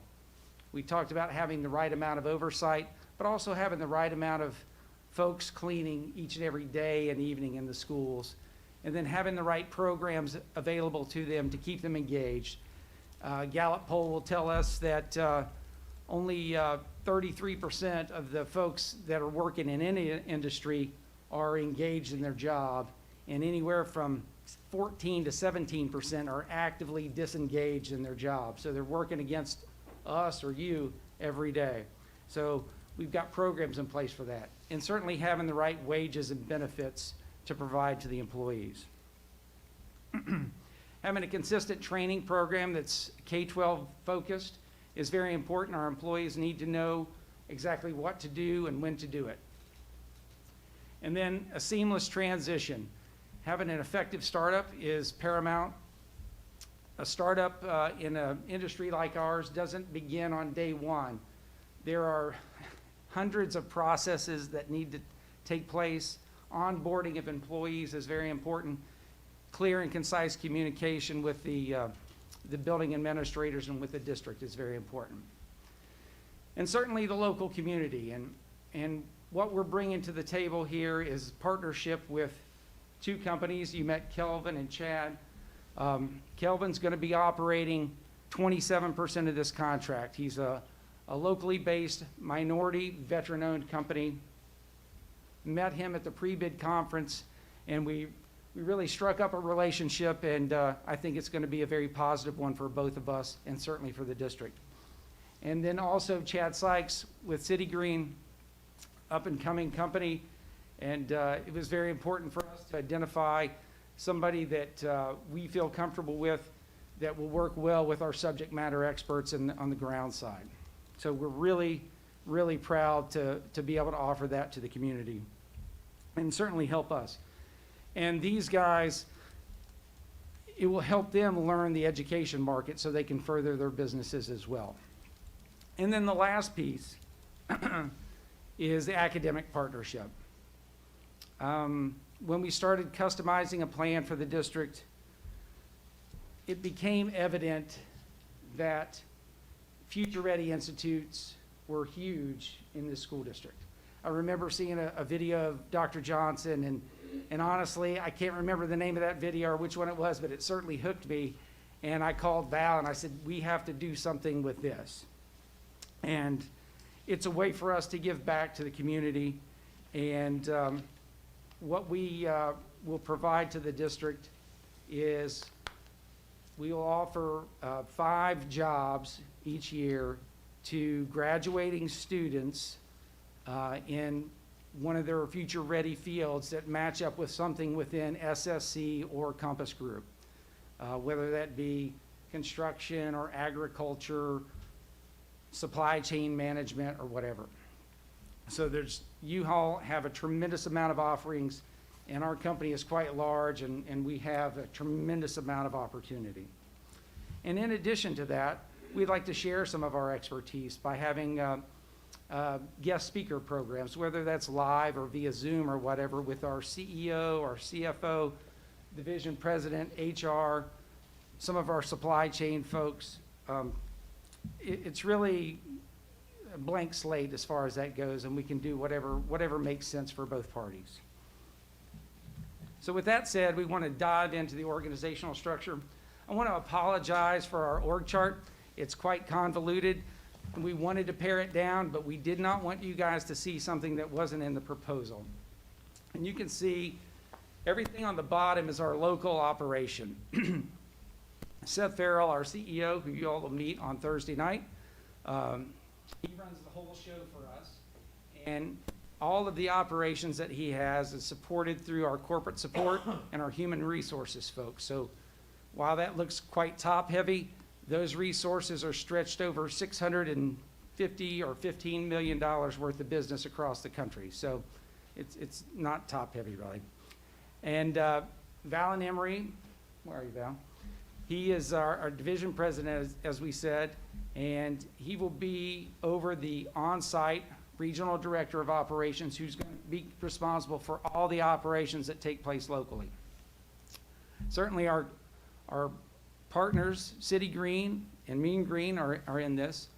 But the important piece here, besides those folks, is the number of unit directors we have. We're providing 8 unit directors, 2 per learning community, except in the Midtown and Missionary Ridge learning communities. The reason for that is based on the size or the square footage in each learning community. We feel that this is the right size of oversight to where we can implement our training programs, our standard operating procedures, and certainly our quality assurance program so we can measure everything that's going on there. You can see a gentleman with a dotted line there, George Bernardin. He's our Regional VP of Grounds Management. He will be providing support when needed to Chad and his team with City Green. And he's also available to provide support on out-of-scope projects when needed. And Val, I'll let you. You know, the biggest thing for me here is the buck stops with me. I'm the guy that is going to make the promises and keep them. I will be here hopefully to celebrate on most occasions and share some small wins. But the reality of it is the way that we built this program is so that the work is done locally with local support, with oversight from folks that, subject matter experts that know the business. So staffing, we broke this piece down into our original presentation into 3 buckets, which is hiring, wages, and retention. So we want to make good hires. We want to have the right size staff. We want to have the right wages, and certainly focus on retention. As you can see, the size of the staff at 336 FTEs, and that is about 10% more than the staff that is currently here, which is very important to reach the standard that the district has set forth at APA Level 2. During the summer, we'll raise the standard to APA 1, maintain it at APA Level 2 over the school year. I'll mention this again later on, but there's probably going to need to be some education for board members, certainly for building administrators through the APA process, and Val and his teams will certainly facilitate that as we go through this startup and transition phase. Having the right wages, our average wage is $13 an hour. We will be hiring all qualified or eligible employees of the current contractor. We have plans in place of once the district votes on this, assuming that we're successful, ready to execute some communication plans to make sure that those individuals are aware of what's going on and that there's an opportunity for them, and that we'll set up meetings with each of them. And of course, time to fill vacant positions. In FY20, our average time to fill was 8 days. One of the things that we really focus on is retaining our associates so that we don't have to worry about the recruiting side. As long as we can retain them, it really helps us out on the recruiting side of things. So we're able to retain our associates by paying them fair wages, giving them career opportunities and a career path. They all know, and we talk to them all the time about how they can grow from a part-time cleaner into something much more. Same thing with going into a management training program like Carla. We really invest in training our associates to do as much as they possibly want to. We also have the GEM program, which is Great Employees Make Magic. And this is where each month our unit directors have the opportunity to celebrate associates that have gone above and beyond, and they're given a GEM award along with a gift card so that they can buy whatever they want to with that gift card. Employee retention goes far beyond the paycheck. I'm living proof of it. I have a family of 5 all on a cell phone plan, so those of you can, you understand that can get pretty pricey. But as we've already talked about, Compass Group is about partnerships. And some of these are partners that Compass Group serves. So they pass that ability to get savings on to their employees, all employees. Hourly employees, management employees, we all have the same type of benefit through our employee portal. So it's important as a form of retention to share this with employees. This is just one of the retention techniques that we have, and this list is very small compared to the overall list that's available to the employees. Sure. And one of the things that also goes beyond the paycheck is our comprehensive health insurance plans. They have access to comprehensive health, dental, vision. All the full-time associates have a paid life insurance plan for themselves that the company pays for. They have paid time off. So all of those things go into a comprehensive benefit package to help us retain our associates. Thanks, Shannon. So trading. Fact is, everybody says they have a training program. It's been our observation that most of the time it's more or less on-the-job training, and that's severely lacking. At SSC, we do on-the-job training, but we also have webinar training, video training. We have seminars to pull all of those things together.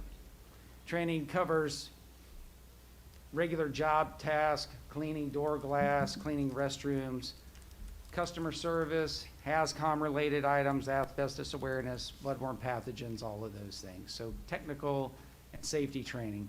The icon over on the right, the ISSMs, it looks kind of odd, I'm sure, but that's the International Sanitary Services Association. That's a SIM certification. That's the Cleaning Industry Management Standard. And SSC is Green Building Certified with Honors nationwide. That means, I'm going to let Val go into that here in a second, but very few companies are certified nationwide. We have a Safety First program. I mentioned earlier, student safety is priority one, whether it be background checks or just making sure that our associates are aware of how to clean and where to put up signs. It's very important. We developed this Safety First program last year. We were studying that 40% of our accidents occur with associates that are within 1 year, their first year of hire. And it's a recognition system that the associates, their first 30 days, they have a red card with them. So when Val or the president of our company walks into a building, they can see where that associate is along their timeline. And they'll have the opportunity to ask them questions, and it's simply a way to identify folks that might struggle out there with safety issues. And the second month, they get a yellow card, and the third month, they get a green card. And they have certain classroom work that they have to do through this process. This program right here has reduced our accidents for our first year employees by 15% in 1 year. So that's fairly significant for us. We also have chat training that's weekly reminders of key topics based on the time of year. And I'll let Val fill in some of the blanks. The Cleaning Industry Management Standards is really evidence-based training certification for us.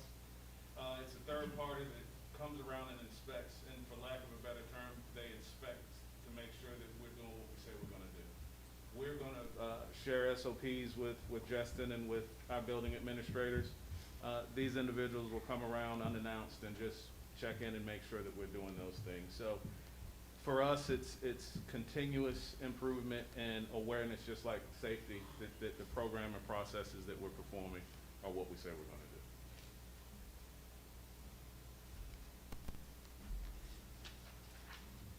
And the last, well, it's not the last big piece, but the last operational piece is our quality control process. And here in Hamilton County, we're going to adhere to the APA standard level 2 throughout the year, and during the summer, we'll raise the APA level to number 1, maintained through the year.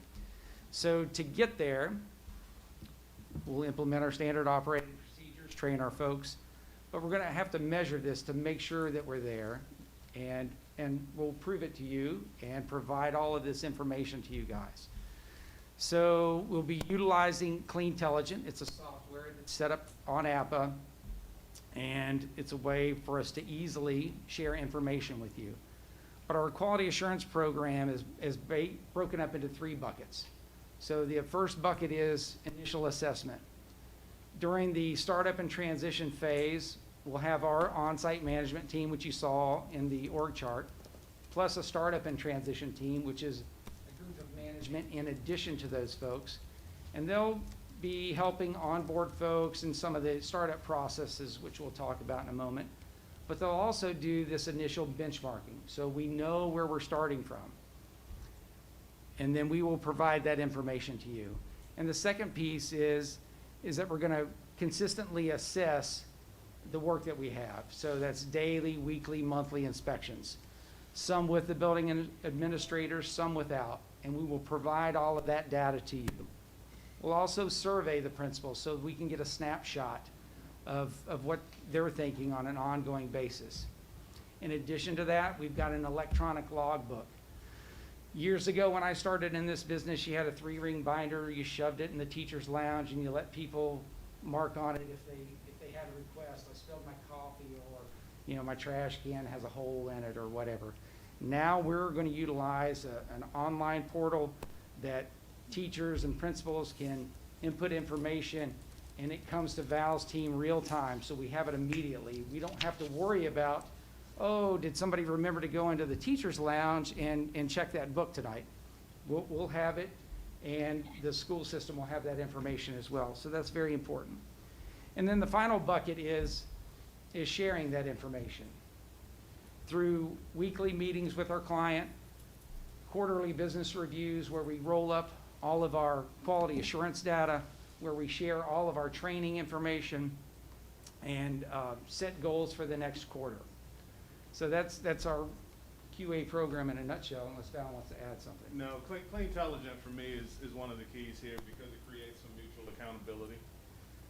Once we begin to build the database, we'll be able to drill down by learning community, by school, by floor, by room, to talk about what cleanliness looks like so that we're seeing things eye to eye. That's really important because we've all been in those conversations where it begins, it's always been like this. We want to be data-driven so that we can share that information as often as possible and to include these types of board meetings. Thanks, Val. So this is the last piece we'll talk about before we wrap up, and that's the startup and transition. And having a successful transition is the key to a successful startup. We've developed these protocols over the decades. In our proposal, we had a spreadsheet that you could barely read, but I wanted to illustrate just the number of pieces and how complex it is to make all these things work. To simplify it here, we've got a few boxes there, but the key to all of this is to having consistent, clear communication with all levels of the district through the central office administration, certainly at the building level. And everything before the training piece, to the left of the training piece, starts before day one of the contract. When we start, we'll have all of our folks in line, background checks, and we will be ready to go. Our management team and our stat team will have communicated many times with the building administrators on this is the plan starting June 1 on through the summer, and this is what's going to happen throughout the rest of the year. They will have educated them on APA, and so everybody is going to be well versed with what's going on. As a matter of fact, I think I mentioned this, we already have a press release, we've got letters, assuming that we're approved, that we're ready to execute to send out to building administrators, to current hourly associates, to ease any fears that they may have with the transitioning to a new contractor. We want to make sure that we retain as much of that work as we can, or those workers as we can, to preserve institutional knowledge and to get a really quick start. Val? Okay, so that's that piece, and I'm going to let Val wrap us up. Yeah. If we're fortunate enough to become partners with Hamilton County, I think that this will be the beginning of a really good relationship and partnership through a lot of the things we just talked about. But Dr. Bowling, who happens to be one of my superintendents I work with in Crawfordsville, said it best, and I try to talk to this in these situations, because what we find happens is districts tend to be in the bubble of knowing what they know, and we'll bring some of that knowledge, some of the institutional knowledge that Matt talks about, but we'll also bring the expertise of other things that has worked. We found that particularly useful during this past year during COVID, and some of the best practices that we've had, and we've been able to share with our current clients about what has worked over multiple states, multiple districts, and we're looking to partner with you guys to do the same thing. Yeah, so to echo that, what Val just said, that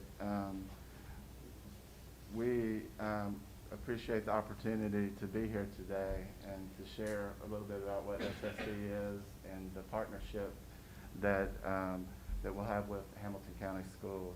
Our goal is to provide you with excellent service, with excellent people. So, and I know Val and his team will work to achieve this goal every day.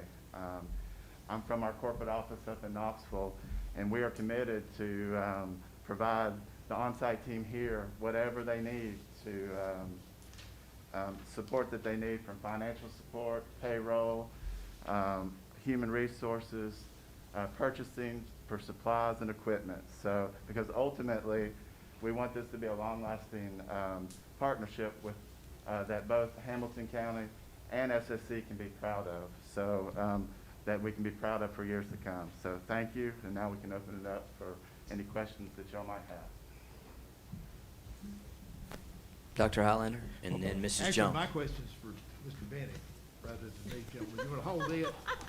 Go ahead, Mrs. Jones, and then we'll come back. Yeah. I have two questions. So one, I did read, this is, first, let me say this. I loved the presentation. Glad to hear that. Like, I really like that box. I'm gonna repurpose that box. But I really like the presentation. I said this when Dr. Johnson came. When people come in and they like own it, it makes me feel good about the work that they want to do here. But nevertheless, I have a question about the subcontractor. So about the training and all of that. I'm all about all of that. But with the subcontractors, so our local support, so like Mr. Lloyd's business, Mr. Sykes' business, the people that they employ, are they privy to this, the same benefits and staff trainings and career ladder opportunities? So on the custodial side, 100% yes. Okay. Kelvin and I worked out all of those details over the last few days. They'll have opportunities for the same thing. Okay. I'll let Mrs. Sykes speak to his, but they also have the same type of opportunities, more of a dotted line to us. So we'll provide subject matter expertise. They'll have the availability to experience some of the things like you saw in the video, the work being done. We'll support all of that. This is not about us and them. It's what you see here is what you're getting. And then to speak to that box, we're in the perception business, right? So you have to really be aware of what you want to portray. And we want you guys to know that it's about a neat, clean, and safe environment. And I think that box represented that very well. Yes, sir. It did. So go ahead. Then I have That's another okay. question. So, as Val was saying, we do offer online training for our guys, ongoing training for our guys, management opportunities. We provide health benefits, 401k match, all that stuff for our employees as well. Okay. And as Matt said, we are a growing organization. We have an office in Atlanta as well, so there's always opportunities for growth within our organization. Okay. I like that. I like to see, well, that's one way to retain people, honestly, and recruit. Second to that, I really love the whole local community partnership thing, right? So with that being said, will like the products used or maybe the equipment used, will those come from local vendors or providers as well? I guess my question is, we like to keep the money in-house, right? Like we want to boost our economy here. So if we're able to boost it with employment, we'd also like to boost it in the business sector as well, if possible. Yes. So I'm wondering, will you all be utilizing local companies for that as well, or will those products and supplies and equipment come from other places? I've got a two-part answer if you're okay with that. Mm-hmm. The broad answer that my kids hate when I give them is yes. and the reason I say that is because I've got a responsibility to Justin from a fiduciary standpoint. Mm-hmm. So when we can find those things locally, that we can source locally and spend the dollars here, just like we're doing with Kelvin, we're absolutely gonna do that. But sometimes, because of the benefit of our buying power, we'll have to take it to Knoxville. Unfortunately, it's right up the road, but we'll do our best to do that. And the good thing about it is we're open to sharing what those relationships are with you guys. So ongoing, you'll know what's going on. Okay, and then lastly, because this was a concern that I had with some of the custodial staff in some schools that I service. So they became my concerns when they expressed them to me. But I did hear you all, and I read somewhere in here too. But I did hear the gentleman talk about PTO benefits and that sort of thing. So is there bereavement offered, or is all of that bundled into one? Because I know in my job, we have bereavement, but then we have PTO and sick is in one, but bereavement is separate.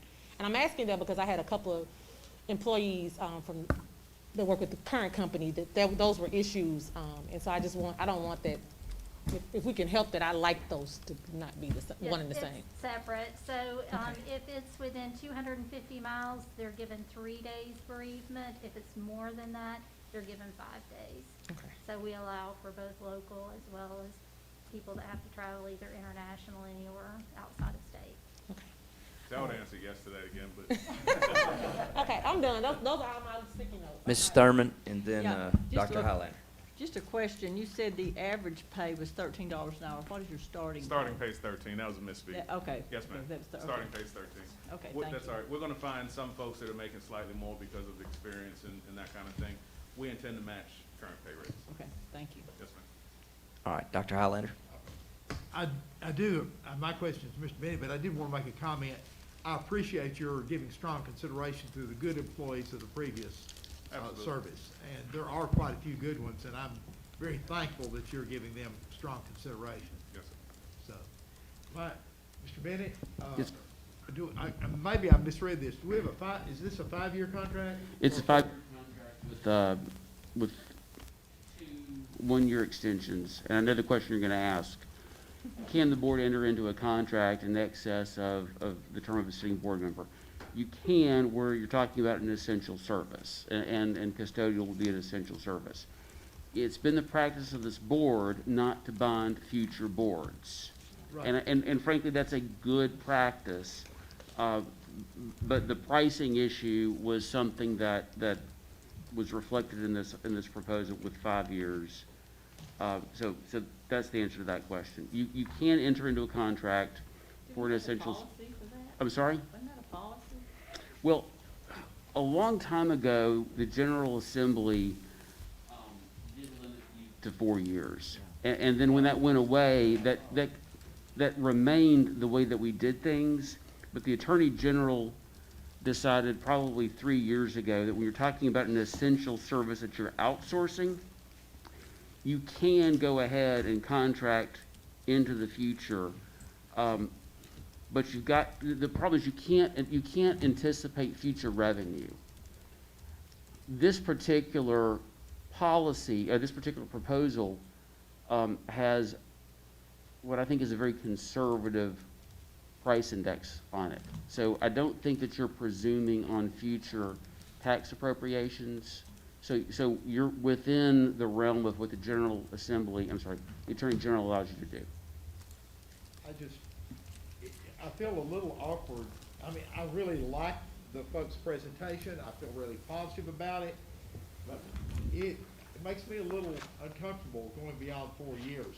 The elected term of school board members, that's just a comment. But I do like the setup. I really like what you folks are saying. But some of us Mr. are still here, so technically. Hang on a second. Mr. Smith, and then Mr. Perez. 98% retention rate, that's pretty impressive. 98%? Is it 98 or 58? 98. No, don't do that to us, man. Isn't that what you said? Yes, sir. Client. Client Oh, retention rate. okay, okay. That's 58% term. I'm glad you had that up there. I thought you said employees. I was like, I don't know where y'all doing that. She's coming to work in our HR There you department. If Okay. we do that, we'd be selling that one. Let's introduce you. I think it's interesting, yeah, I'm glad you let that slide up there. that says the biggest difference was the increase in skill level of the employees that they were able to bring us. So, by and large, aren't you gonna hire what we already got? Yeah, I mean, we don't have a big it's pool training. here in Hamilton County, so you're gonna have the same employees basically, right? Yeah, okay. Well, you know, in the past, and I'm sure y'all know all this, there were some issues. Now, I, for one, I don't know how my peers will feel about what I'm about to say, but I've made a few mistakes in my life, one or two. Don't say a word, Ron Fern. Ron don't feel like she got 15. It's more like 10 or 12, but that's okay. But let me tell you, two things. I was, some months ago, when I told my friend Tucker this, when the other group come in and they stood before us and they said, you know, we messed up, we screwed up, and we're gonna fix it. And I know from where I sit, at least in my district, then I'm hearing nothing but great things since they said that they messed up and we're gonna fix it. So what I'm hearing, I don't know how the rest of you feel, but for my schools, I'm hearing they fixed it, is what I'm hearing. Some of the problem has been employees and largely due, I think, what they told us was what they were paying them. And then they raised that pay rate so they were able maybe to get better employees, I guess. And I'm trying to get to a question here, but you mentioned about opportunities to move up in the company and other things. I would be interested to know, because you're talking about some really good benefits, but are these benefits going to be available to these guys that are just part-time employees, or is that just for your full-time associates, or how does that work? That's a question. Now, one more question, and then I'll hush. Y'all are higher, quite a bit higher. We're always talking about how we spend our dollars around here. We're always talking about that. But now we're talking about spending more dollars, but we're gonna have the same employees, and we got a company that I think, at least again, from where I sit in my district, once, they admitted we messed up, we're gonna fix it, I think they have, but now we're gonna pay more money. So, sell me here, because you ain't sold me yet. All right, well, a couple of things. Let me start off with the employees and the difference that we have. We will come in and take employees that are mediocre, they show up every day, they somewhat do their job, and turn them into really good employees. And it's really important to us that we invest in those employees. Our CEO, one of his favorite stories is when he went to visit a client and the athletic director said, "Thank you so much for these two employees, these two new employees. Our facilities have never looked this good. The other two that were here were terrible." And Seth thanked them, and he went to go find the employees to to say thank you. Come to find out, it was the same employees that had been there for many, many years. We brought them in, trained them, put them in new uniforms, gave them new equipment and supplies that they could be proud of, and they went on to do really good things. And that's kind of what we do. As far as the part-time benefits, we do offer part-time benefits for our associates. They are different than the full-time.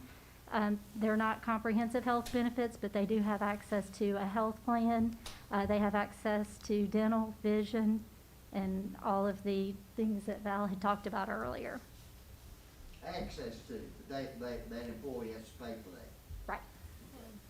Right. And they have access to 401k, the discount marketplace, all of that. Well, but whenever you say pay for it, are you assuming that all their other employees get it for free? I just want to make sure we're clear on benefits. Well, that's what you just said. So if I'm a full-time employee, what's the difference in my benefit package versus if I'm a part-time employee? So if you're a full-time employee, you have free life insurance, and you have a comprehensive health plan that the company pays a part of and you pay a part of. The rates for the dental and vision for part-time employees is the same as the rates for a full-time employee. But they pay for it. Right, So they but so do contribute- the they full-time, They right, I contribute. mean, it's, yes, Yeah. they contribute. So how many full-time employees will be working for us, Is that 300? and how many part-time? 60/40. It's about, what, that's the company. The overall company mix is about 60/40 is how we operate. Well, I don't know about the mix, I wanna know about how many counties for this contract. Yeah, so we've got 336 individuals working, as we just said up here. Okay. About 240 of those folks are full-time, Okay. 241 actually. The other piece that you were speaking to is in terms of overall annual hours. Our proposal is about 10% higher than the current hours that you're receiving now. And that's because of the APA standard that's required in the RFP, to include additional management to oversee and hold those folks accountable. Yeah, so the cleanliness standard for this contract is different than the current standard that is in the district right now. Yeah, I just want to point out one other thing, just because you brought it up. I'm under the impression that even though their contract or their proposal is higher, we will actually see a savings because we've been spending money on additional disinfectant and cleaning throughout the schools due to Yes, COVID. I'm worried about it. And that'll actually be a part of their, I'm worried. yeah. I just want to make sure you knew. Don't say, all right, take it. I couldn't understand you what? I couldn't understand you.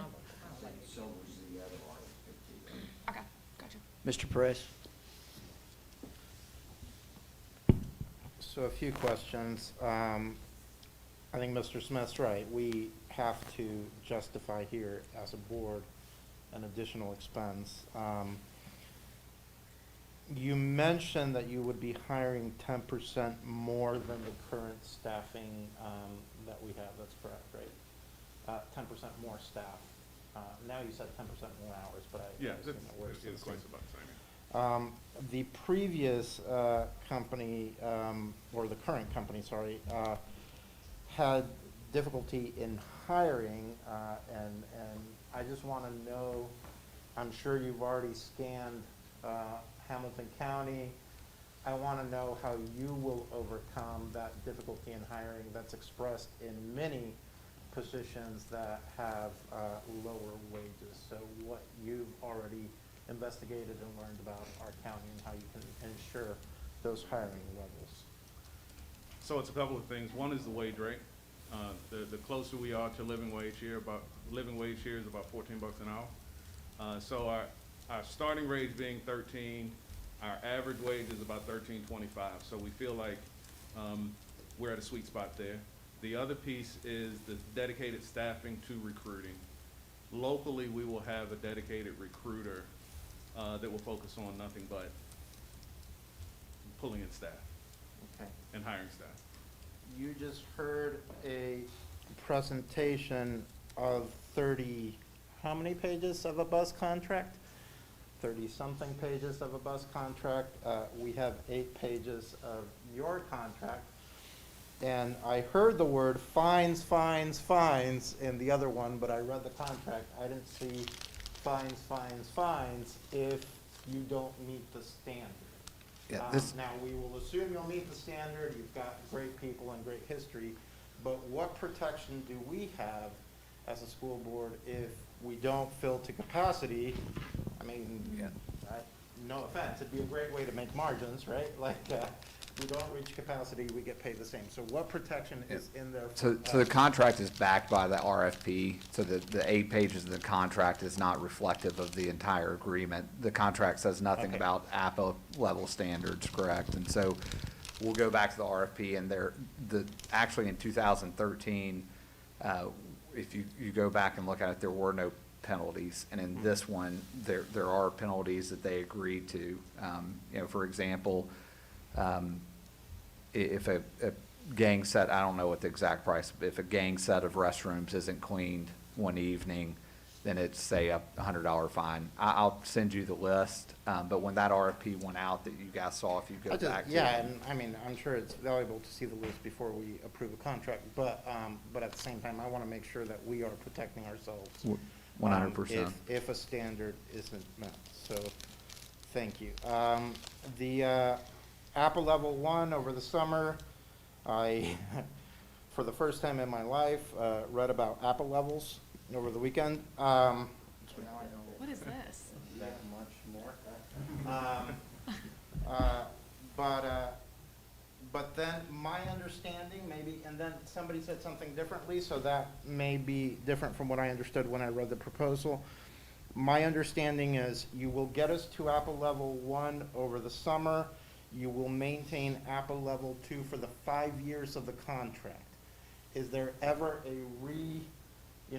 then somebody said something, we'll get to Apple Level 1 every summer.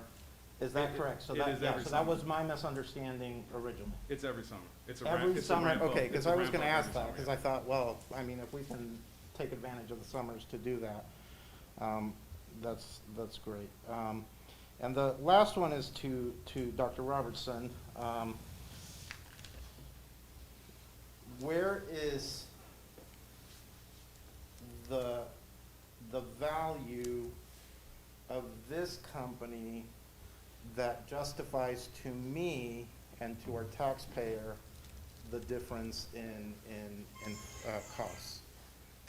So I think the value, you look at the low bid compared to this bid, and the majority of the difference comes in staffing. One thing that I believe sets them apart is their benefits package and what they're providing and what they're even offering. I don't know, a good example of this is looking at the life insurance. It's a $10,000 life insurance that's provided for every full-time employee. I think that just recently, as a board, we upped, what we provide for our own employees, but I don't know that I saw another example of where that's just a flat benefit, right? And so that's one example, but in their benefits package, I think you've been able to see where they offer a very impressive benefits package, which when you look at our current contract, one of the things that we've struggled with is staffing in general, right? It's just keeping staff, making sure that they're there, they're coming back, and that every school is fully staffed. So from their mention of their pay rate, right, of looking at what the living wage is and their average of $13.25, we've seen an increase in employee retention just based on that here recently. When you add in their benefits package, which is above and beyond, and then the amount of money that they're putting into training and their opportunities for growth within the company. So all those things, in my opinion, set them apart from a staffing perspective. And with this contract, again, their staffing, the difference between them and the low bid, the majority of that money is in their operating or their staffing costs, right? And so, to me, the number one thing that we've struggled with is staffing. And if we can get that right, it's going to make a big difference in this community. When you look at the difference in the cost, and you're talking about 7.5 million square feet of space, I think we throw big numbers out there because we're a big organization. And when you look at 7.5 million square feet of space, and then you take that number and divide it, you see per square foot, we're not spending that much, or even if you do it by 75 buildings, it's not a huge difference. But, to me, the staffing and their approach to staffing, their approach to benefits, and their approach to training set them apart from many of the other competitors. I do want to, so that stands out to me, if I'm correct, to Mr. Smith's comment on the retention, which is about clients. I do think I read somewhere that the average turnover is 330% of most companies, but yours is 58% or somewhere around there. It's a significant difference. You get to retain staff and train staff. So you're saying that's part of the goal is we can retain staff, we can hire good staff, and it justifies, the whole goal is to improve the facilities and maintain facilities. So, okay, thank you. Mr. Smith and then Ms. Thurman. Go ahead, Rhonda, because I don't want you making fun of me. Go ahead. That's so, you're such an easy target. But no, I know, nobody wants to say the number, so I'm gonna say it. This contract is about $680,000 more. You can hire a whole lot more staff for $680,000. You can do a lot with that money. Another question that I had, is, was ABM given the same opportunity to do the 5-year contract? Or was this just their proposal to get it down to where it was pliable to us? No, they responded to the same RFP, and the RFP said up to a 5-year Up to a contract. 5-year contract, Correct. okay. You know, I'm with Joe. I had a few hiccups along the way, and every time I did, I called, and everything got worked out, and a few things, you know, could still be a little bit better, you know, I think, but, you know, they're working on it, and I fully believe that they will eventually do that. Like, they're gonna be hiring the same people. We do this with the bus contract. We spent $1 million more and have the same exact bus drivers. So all we did was pay $1 million to change a placard on the front of a building. So I'm just having a real hard time trying to justify the extra money. Like I say, with the staffing, with this much money, you could give, you know, maybe pay the employees a little bit more money on the hour. Like I say, I appreciate the presentation. I'm not all about that, but some people are. It's just, I mean, that's nice, but I'm a bottom line person because I'm a business owner, and that's what I do. That's a lot of money. $680,000 is a lot of money. Ms. Thurman, I would say that you're not paying more, you're getting more. So you're getting more hours, labor hours into the deal. You're getting more management oversight to ensure that the quality expectation is met, to ensure that the training takes place. We will prove all of those things through our quality assurance program. It's data-driven. And we will also prove that the training we do by showing you those numbers on a whatever period that the board would like us to. And that will raise the quality level of the facilities. Yeah, but I wonder if they could maybe do the same thing with that additional money. But I'm like Steve. I've never approved a contract for 5 years since I've been on this board. It's just something that we never did. I have a problem with that, and I'm wondering if it was a 4-year contract, would the price go up? If we just decided that we wanted just to sign a 4-year contract, is that going to change their bottom line? Is it going to? We can bring, I mean, we can It's certainly gonna go take a up. look at that. I will say one of the goals of this, and we talked about this 3 years ago, 4 years ago. I think it's one of the first conversations that Dr. Johnson and I had is, one of our first goals was trying to reduce the variability within teaching across this district, that when we go to District 1 or we go to District 6, that we're reducing that variability. And I think that the same approach and the same goal is trying to happen here. A lot of schools in your district probably are in really good shape, but I go to every school in this district and I can tell you the variability within the work and the product is a concern. And one of the things that the APA level standards and the increased money is going towards is to make sure that when you walk across or go into a school across any part of this county, that we're seeing the same type of product and the same type of performance, not just because it's in a part of town that's easier to staff than another. So Yeah. that's one of the goals and one of the reasons. Well, that dynamic will not change though, regardless of who has the contract. I don't see that dynamic changing. You know, it's nothing personal with anybody. Like I say, we've chewed out our current one a time. So, and like I say, I've never had the first complaint about any grounds that I know of in my district. Maybe other people haven't had any grounds complaints. But that's just where I'm coming from. I just wonder, you know, because that's, like I say, I just want to get that amount out there because everybody seems afraid to say it. It's $680,000. And it may not sound a lot per square foot, but I mean, on our bottom line, that's a lot of money. Okay, thank you.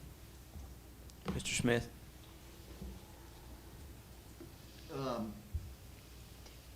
We, I think as a district, maybe historically hadn't done a real good job in getting our contract folks, our vendors, that we buy stuff from, to give back to, what we're trying to do. How do y'all feel about that? I mean, if we enter into this contract, we're gonna pay y'all a ton of money. So my question would be, what are y'all gonna give back to us in return? In philanthropy? Is that a fair question, Scott? Can we actually ask that? We can ask There's, that. we all probably have examples, but just last week, I don't wanna get out of bounds Well, here. if I understood your question correctly, what you're asking is, it's playing on their claim that they're gonna be partners with you, they're gonna add value. You're trying to test what they mean by adding value. Yeah. As long as we're not talking about something else. And I will leave that something else ill-defined. You know, Well, and that's the reason I asked you, is that a fair question? Yeah, I mean, the question is, as I understand it, is you say you're gonna partner, what does that look like in real terms? Sure. How is Hamilton County a better system for Absolutely. contracting with you as opposed to someone else? So, number one, by providing cleaner schools, clean schools mean healthier schools, which keeps kids in the seats longer, assuming that we actually get in the seats. So we would help raise student outcomes, student growth, student achievement. That's the academic side. But we also outlined our support for the Future Ready Institutes by providing job opportunities for graduates of those programs to further their careers. We would love to expand that program one day, but we're not there yet, and so it's limited to 5 a year. And certainly speaking engagements from folks like Tim Hawkins, our CFO, or our president, Val and his team, or other folks out of the vast things that Compass Group does. Students could benefit from learning from their actual experiences, and hopefully we could help develop some curriculum around some of that stuff at one point. So one of the board members mentioned something about, it was Ms. Jones, about our supplies. At Compass Group, our food buy group is our supply chain manager. They buy about $6 billion worth of products each year. So there's something to be gleaned off of that expertise and experience. And we can provide that to you all at no additional cost to you. I mean, it's part of our way of giving back. Let me, maybe just in addition to that, pull up the side of the road just a little bit, Mr. Chairman, just for us as a district, being in the nonprofit world all my life and depending on philanthropy, I've learned to go to our vendors and ask our vendors to support our work. And I don't know how well we do that. Hopefully with the new foundation, we're gonna get better at that. Let me say this, and I got a question for Justin. First of all, two big amongst your many big tasks, Dr. Robertson, I mean, these two, transportation, cleaning, incredible. And, They need to be staggered. yeah, and I'm sure your wife would be glad this is over with and get you home. But, She might not. yeah, she may not.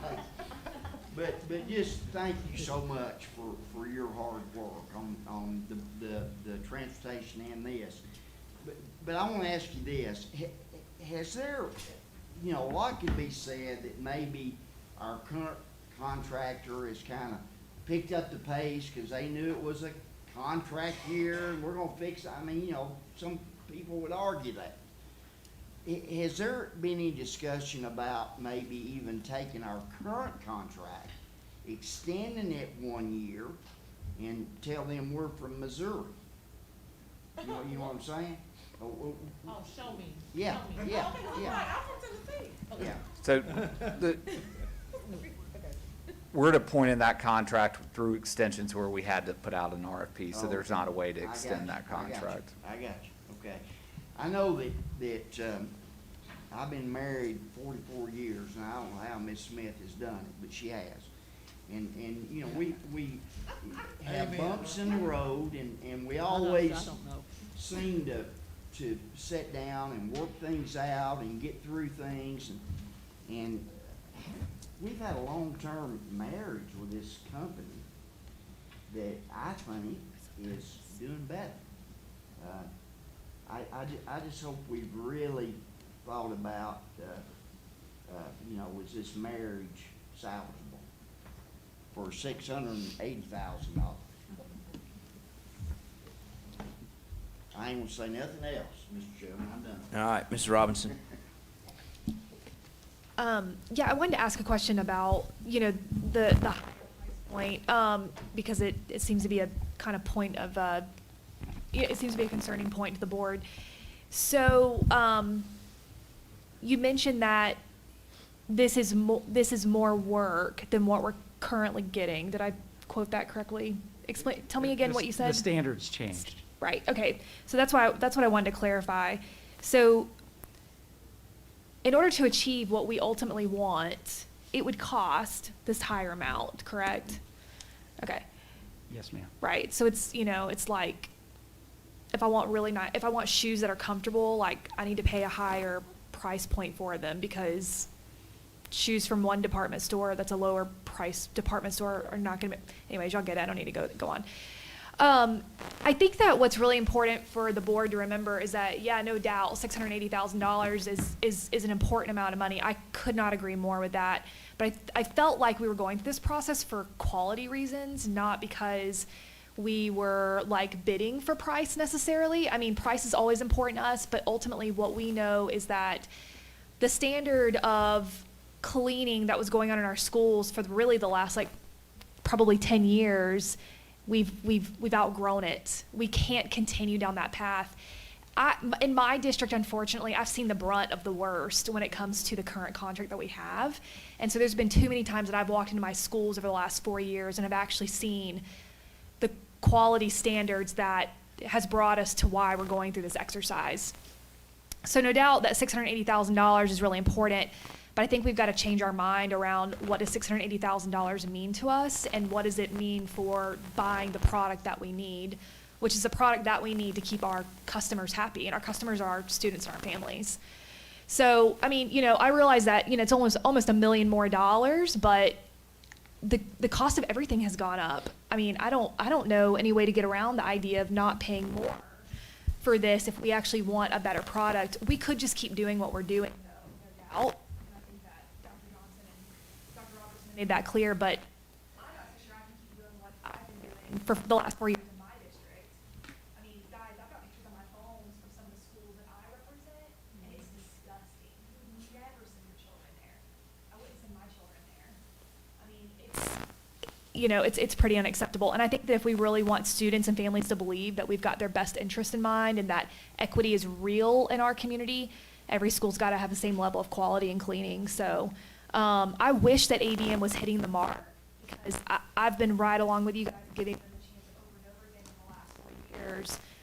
But it hasn't changed in my schools. I'm glad that it's changed in other schools, but it hasn't changed in mine. So I don't have a good case for why we wouldn't spend an additional $680,000. Even for the sole fact that you can't buy the product that we're talking about for the price point that we used to buy it for 10 years ago. So, you know, it's economics to me. And it's our jobs to think about the economics in every realm, and we can't control price points changing, and we can't control quality that comes from a company that we don't own or manage or run, but we can choose to make a better choice that aligns with our values. So that's how I feel about the whole $680,000 additional funds. It sucks, for better lack of words, but like, I mean, this is 2021, and like, I don't know anything that doesn't cost more. Like, groceries are 20% more than what they were 18 months ago. I still gotta buy groceries, you know? The one thing I did want to talk to you guys about that I don't feel like we've asked a lot of questions about is the landscaping piece. So you actually, or the current landscaper actually employs a number of parents in my district. Yes, ma'am. And no doubt the fact that we're changing landscapers, it concerns me because that's the livelihood of a lot of the parents that live in my district. I just Sure. wondered, what will you do when it comes to staffing up and teaming up for the operations? I'm not assuming that you have enough employees right now, like today, to take over, so you would Right. have to staff up? Absolutely. Okay. So we are one of the larger players here in town, and I will say that we probably are the only player in town that do offer the benefits that we do. So we're actually able to recruit and employ and retain a lot of employees that other providers do not. So you're right, we don't have 20, 25 guys just sitting on the bench ready to go, but that won't be hard to do. This is our ramp-up period every single year. We go through it this time of year every single year, and we have a surplus of guys that we choose from. We try to choose the best and train them, and just, you know, some of them are not going to make it, let's be honest. I mean, it's hard work, and we're not choosing from a big pool of folks. But, again, if you have people that you're interested in staying on board, we're obviously interested in talking to them. We will do everything that we can to retain the people that are good quality people. And during the opportunities that the HR department, when they bring folks together to talk with individuals that are interested in coming to work for us, both of our partners will be a part of those also, so they'll benefit from that as well. Well, thanks. I mean, you know, I don't want to, ask you to put any promises out there, but, I am concerned about the livelihoods of the parents that live in my district. Of course, we're all going to be worried about that individually. But, I'm good. There you go.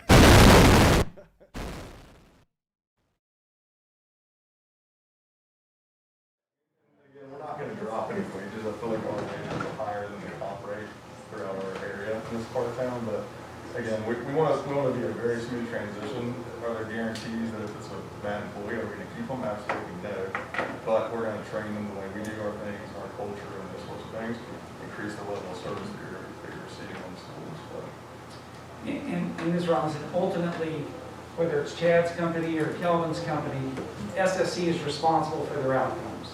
So if Val's team has to go in and retrain, or we bring in our grounds folks to help them and support them and improve what they're doing, if we have some deficiencies, we're absolutely going to do that. Mr. Stone.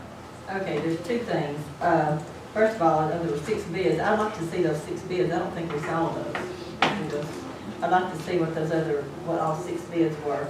And also, how much more is this contract? Okay, let's go with ABM since they have the current contract. What is their current contract before this bid here? What do we pay? So this past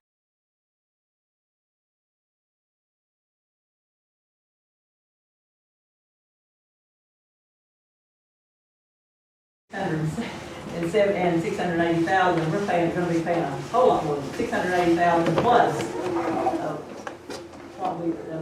beyond what we were paying last year. So we were paying them $11.5 million, is that what you said last year? And now their new bid is 12.1. What's the current need? the 680 that Ms. Thurman referenced earlier is the difference It's between the difference between ABM, that's what I'm saying, that's the difference and between the two, it's not the difference in what we're gonna be paying, because we're gonna be paying a whole lot more theory regardless of who we do, plus the 680. Right, so ABM So- went up on pricing, correct? Correct. correct. And again, 2013, we Yeah, were that's paying, okay. we were paying roughly $8 an hour, and now, you know, again, Yeah.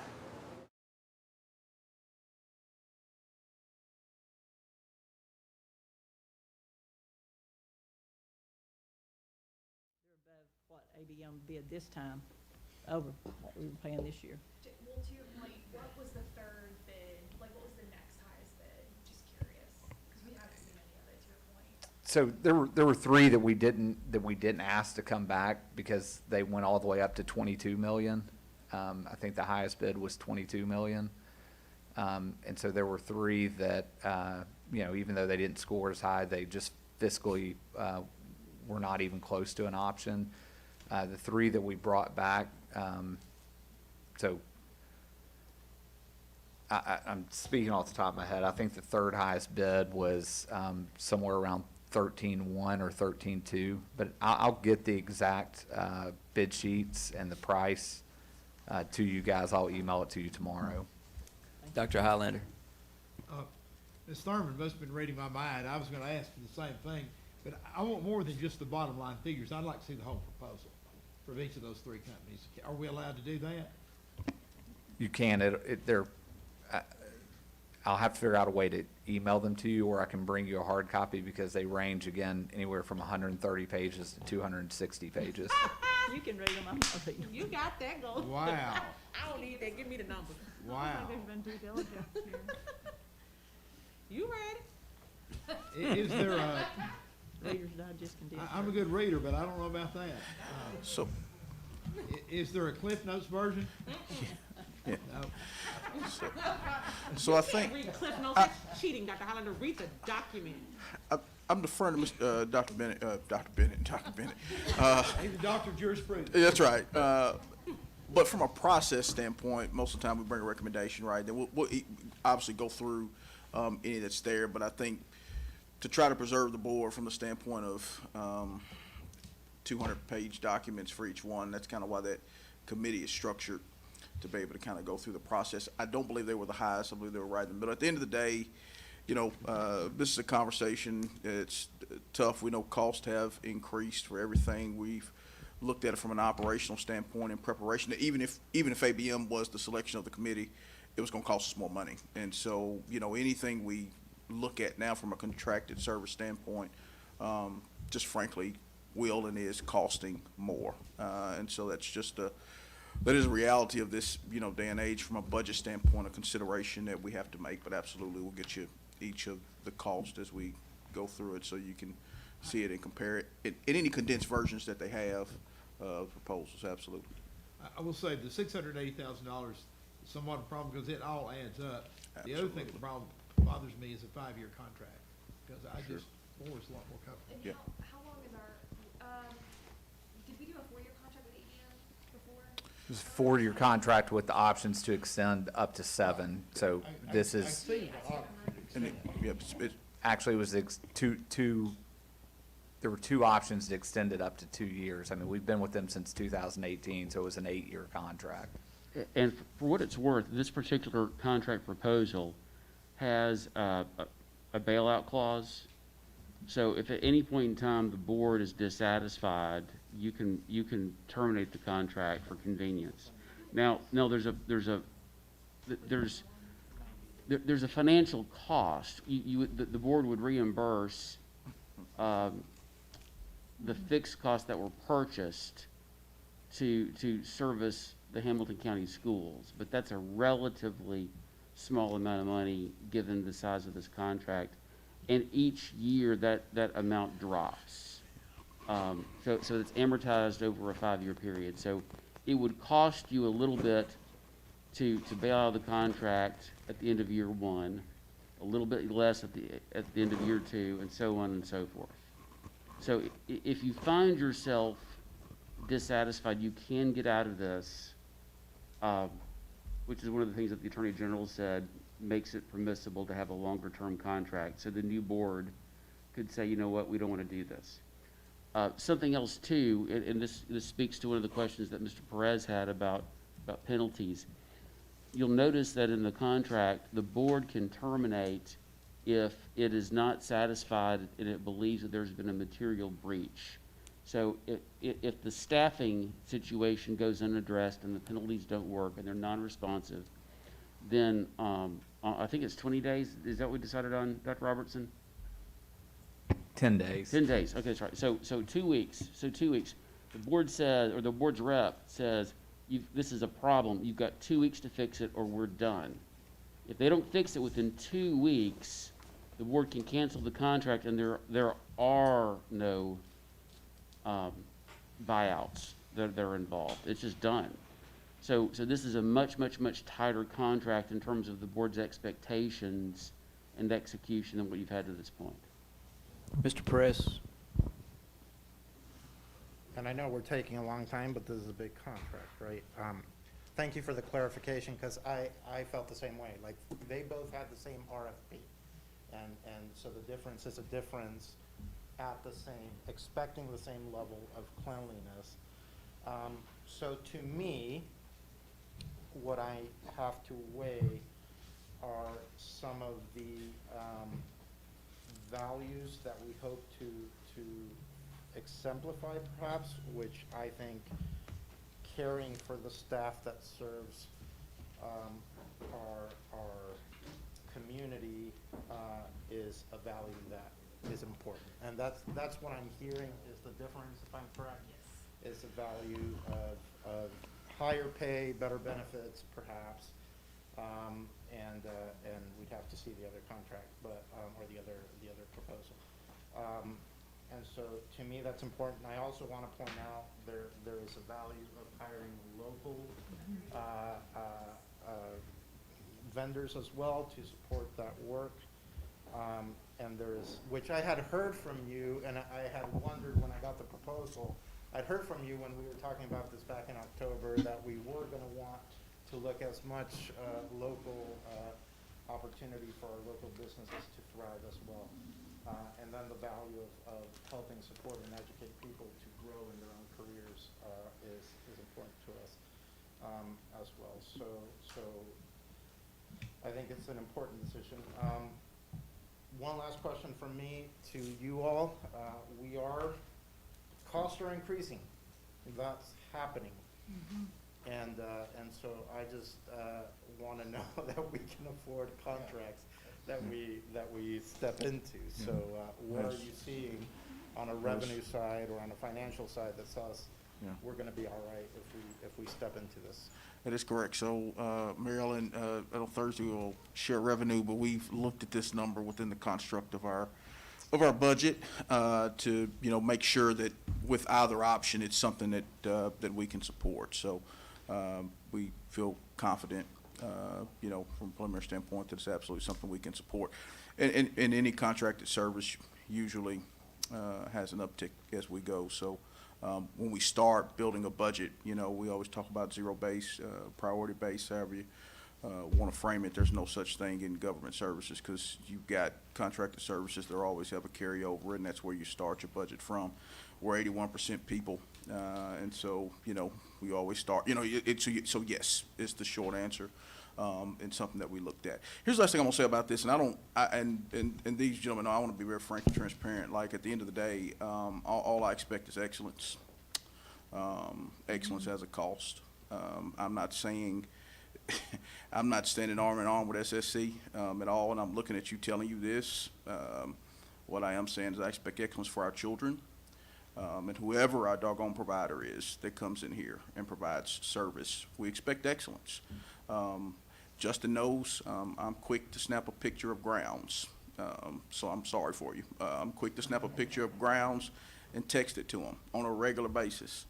I'm quick to snap pictures when I'm in buildings because I believe that when our students go into the building, for so many of our kids, it is the best environment that they will go into over the course of their day. And even if it's not, even the kids that go on the hardwood floors and granite countertops should go into a school environment that's exceptional. And so that's just it, and at the end of the day, we are fiscally responsible as an organization. We will present a balanced budget, okay? We understand how to balance budgets. We will do that. But we don't start with cost as a limitation. We start with what we expect for our students in regards to excellence, and then work backwards from there. So what is excellence going to cost? And so if you are fortunate to be our partners, we will expect excellence. This board holds me to that standard. Whoever comes in to provide us with that service, that's what we will absolutely expect for all 79 of our campuses and all the other facilities that you service as well. So as the committee went through, this was the recommendation that was made, and I have every confidence in that committee because of the expectations that we've set, that you're the best entity. So we'll see how that plays out. But that's it. I don't know. Mrs. Hill? I just have two things. First, as it relates to the question about binding a board, and I know Scott has spoken to it, but also our board service is staggered. So if we were truly going to try to never bind a board, we shouldn't agree to anything longer than a 2-year contract. At any given point, half of us are rolling off. My question is specific to the work that Mean Green is going to be doing as part of this contract. Mean Green. So 27% of the work will be done by your team. Yes, ma'am. So help me understand how that's going to be divvied up, because it had been mentioned at some point that it was potentially going to be a singular learning community, and I just want to understand that and why, how Well, that was determined. Those was the learning community that we identified that we wanted to be involved in it. Okay, Mean Green is a local product. I'm a local product. I wanted to answer this for Mr. Smith. He said, what do we provide back to the community as part of the team? If you go to some of these schools, and I have no investment in Hamilton County, you don't see Mean Green signs up there for sponsorship as we speak today. So we're heavily involved in the community already. okay, and so you, like, as you looked at the contract overall, you all decided that that was the learning community you wanted to be in, and it fits the capacity of your organization? I just want to understand. Yeah, that was sort of what we identified. Okay, We identified those community along with the conversation that we had, that we felt that those communities was really good for Mean Green and our particular size. okay, And of course, we want this to be, we don't want it to be a failure. So we want to be able to yeah, handle the things that we do in this process. right, right, So I have 30 years experience in this business. And my background sort of goes for military. I'm a military disabled vet. So we've been doing this for a long time. We have 200 years of know-how in my business, on my team. okay. So we just wanted it to be a win-win. Yeah, I just wanted to understand how that was chosen. You know, we were talking about contract drivers before, and there's been conversation about that and where they go versus where they don't go. So that's He that's chose helpful. the two. We looked at it Mhm. together, and he chose the two learning communities that he wanted to do. Okay, And that would best fit him, and we'll support his team however they need support. So if it's from a CapEx standpoint and he says, Val, I need some help, we'll help. Because our expectation is that you look at us as the prime vendor to make sure that the subcontractor does not fail. And ultimately, he'll grow beyond those two, whether it's here or whether it's in another county. I'm not worried about him failing. I'm not worried about that at all. Thanks. Ginny asked which learning communities Yeah. you're looking at, and it's Missionary Ridge Yes. and. Midtown. Midtown. It was on the organizational chart. Just want to make sure you do that. It's on that chart. Okay. You see the Okay. subcontractor? Yes, I remember that chart. Okay. Ms. Jones, did you want to say something? I wanted to kind of comment, and this is really brief because I should have been gone. I'm missing a family event for this. But nevertheless, I wanted to comment when Mr. Smith asked about what SSC would do. And then I thought about the local companies that are tied to that as well. And in reading doing my research this weekend, I did look into that. And they do a lot philanthropically. But I would say that what I was impressed by in their presentation to us was how they were committed to tying themselves to committing to jobs for our children at Future Ready.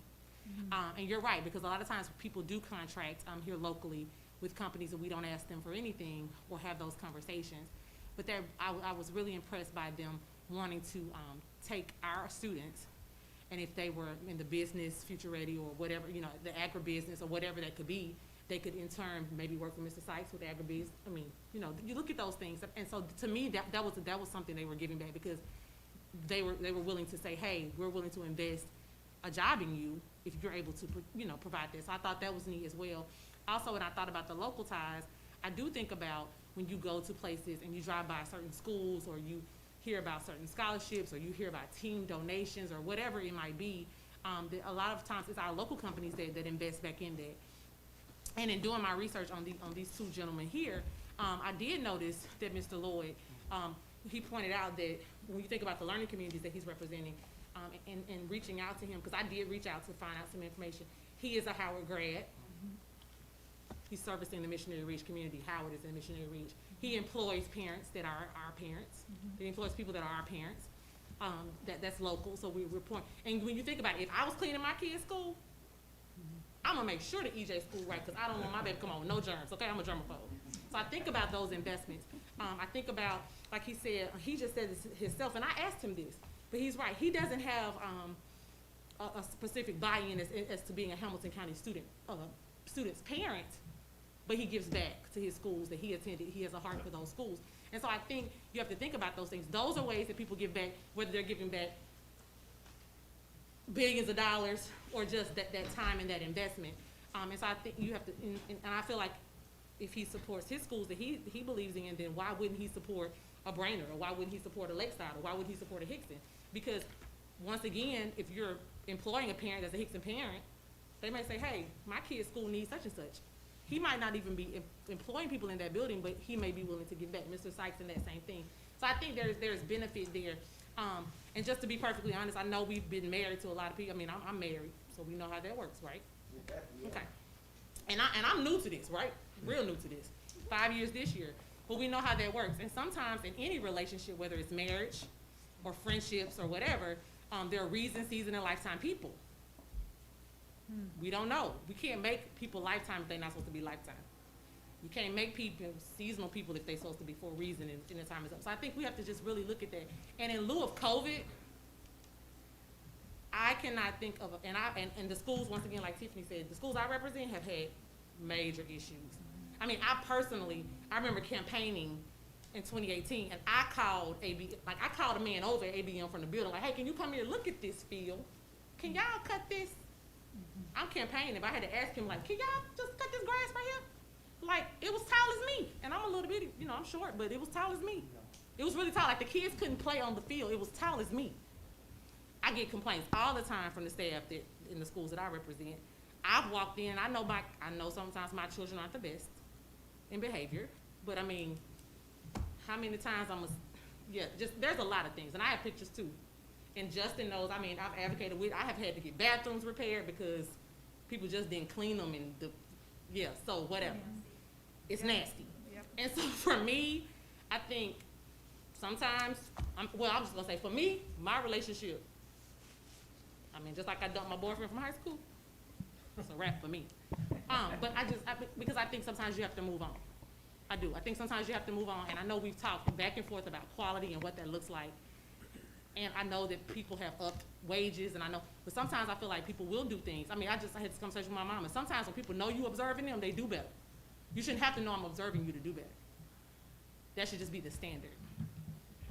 There's something too about corporate culture. Like, as we've talked through some of the regroup or reboot with our current vendor, the way that they spoke about their employees, frankly, was concerning to me, because there was a lot of punitive talk about employees, and you kind of spoke that way too, so just know that that's something I'm going to kind of be watching for. But just that there was an assumption that the employee was going to be messing up a lot, and not what I'm hearing from you all is more a culture of growth and regular improvement. And I have seen in corporations how there is genuinely a difference, and I have seen with First Student how there's genuinely a difference in that corporate culture.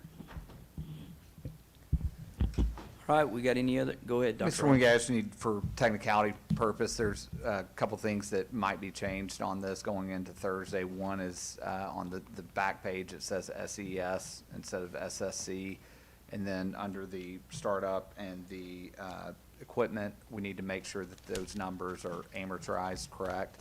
The overall cost, nothing else will change in it, but just so we know going into it, it's 2.11 and 2.12 might have a change, and then the name at the end will be correct. All right. Dr. Johnson. I just want to clarify for magnitude's sake for the general public, frankly. Why we're talking about custodial so much and busing, those are the heaviest two, and y'all know this very deeply, but those are the largest two contracted services that you all do as a body, and we all are part of presenting. So they're really important conversations to have, because from a contractual standpoint, they're the heaviest that we're locked into. All right. If there's nothing else, meeting is adjourned. We'll see you Thursday.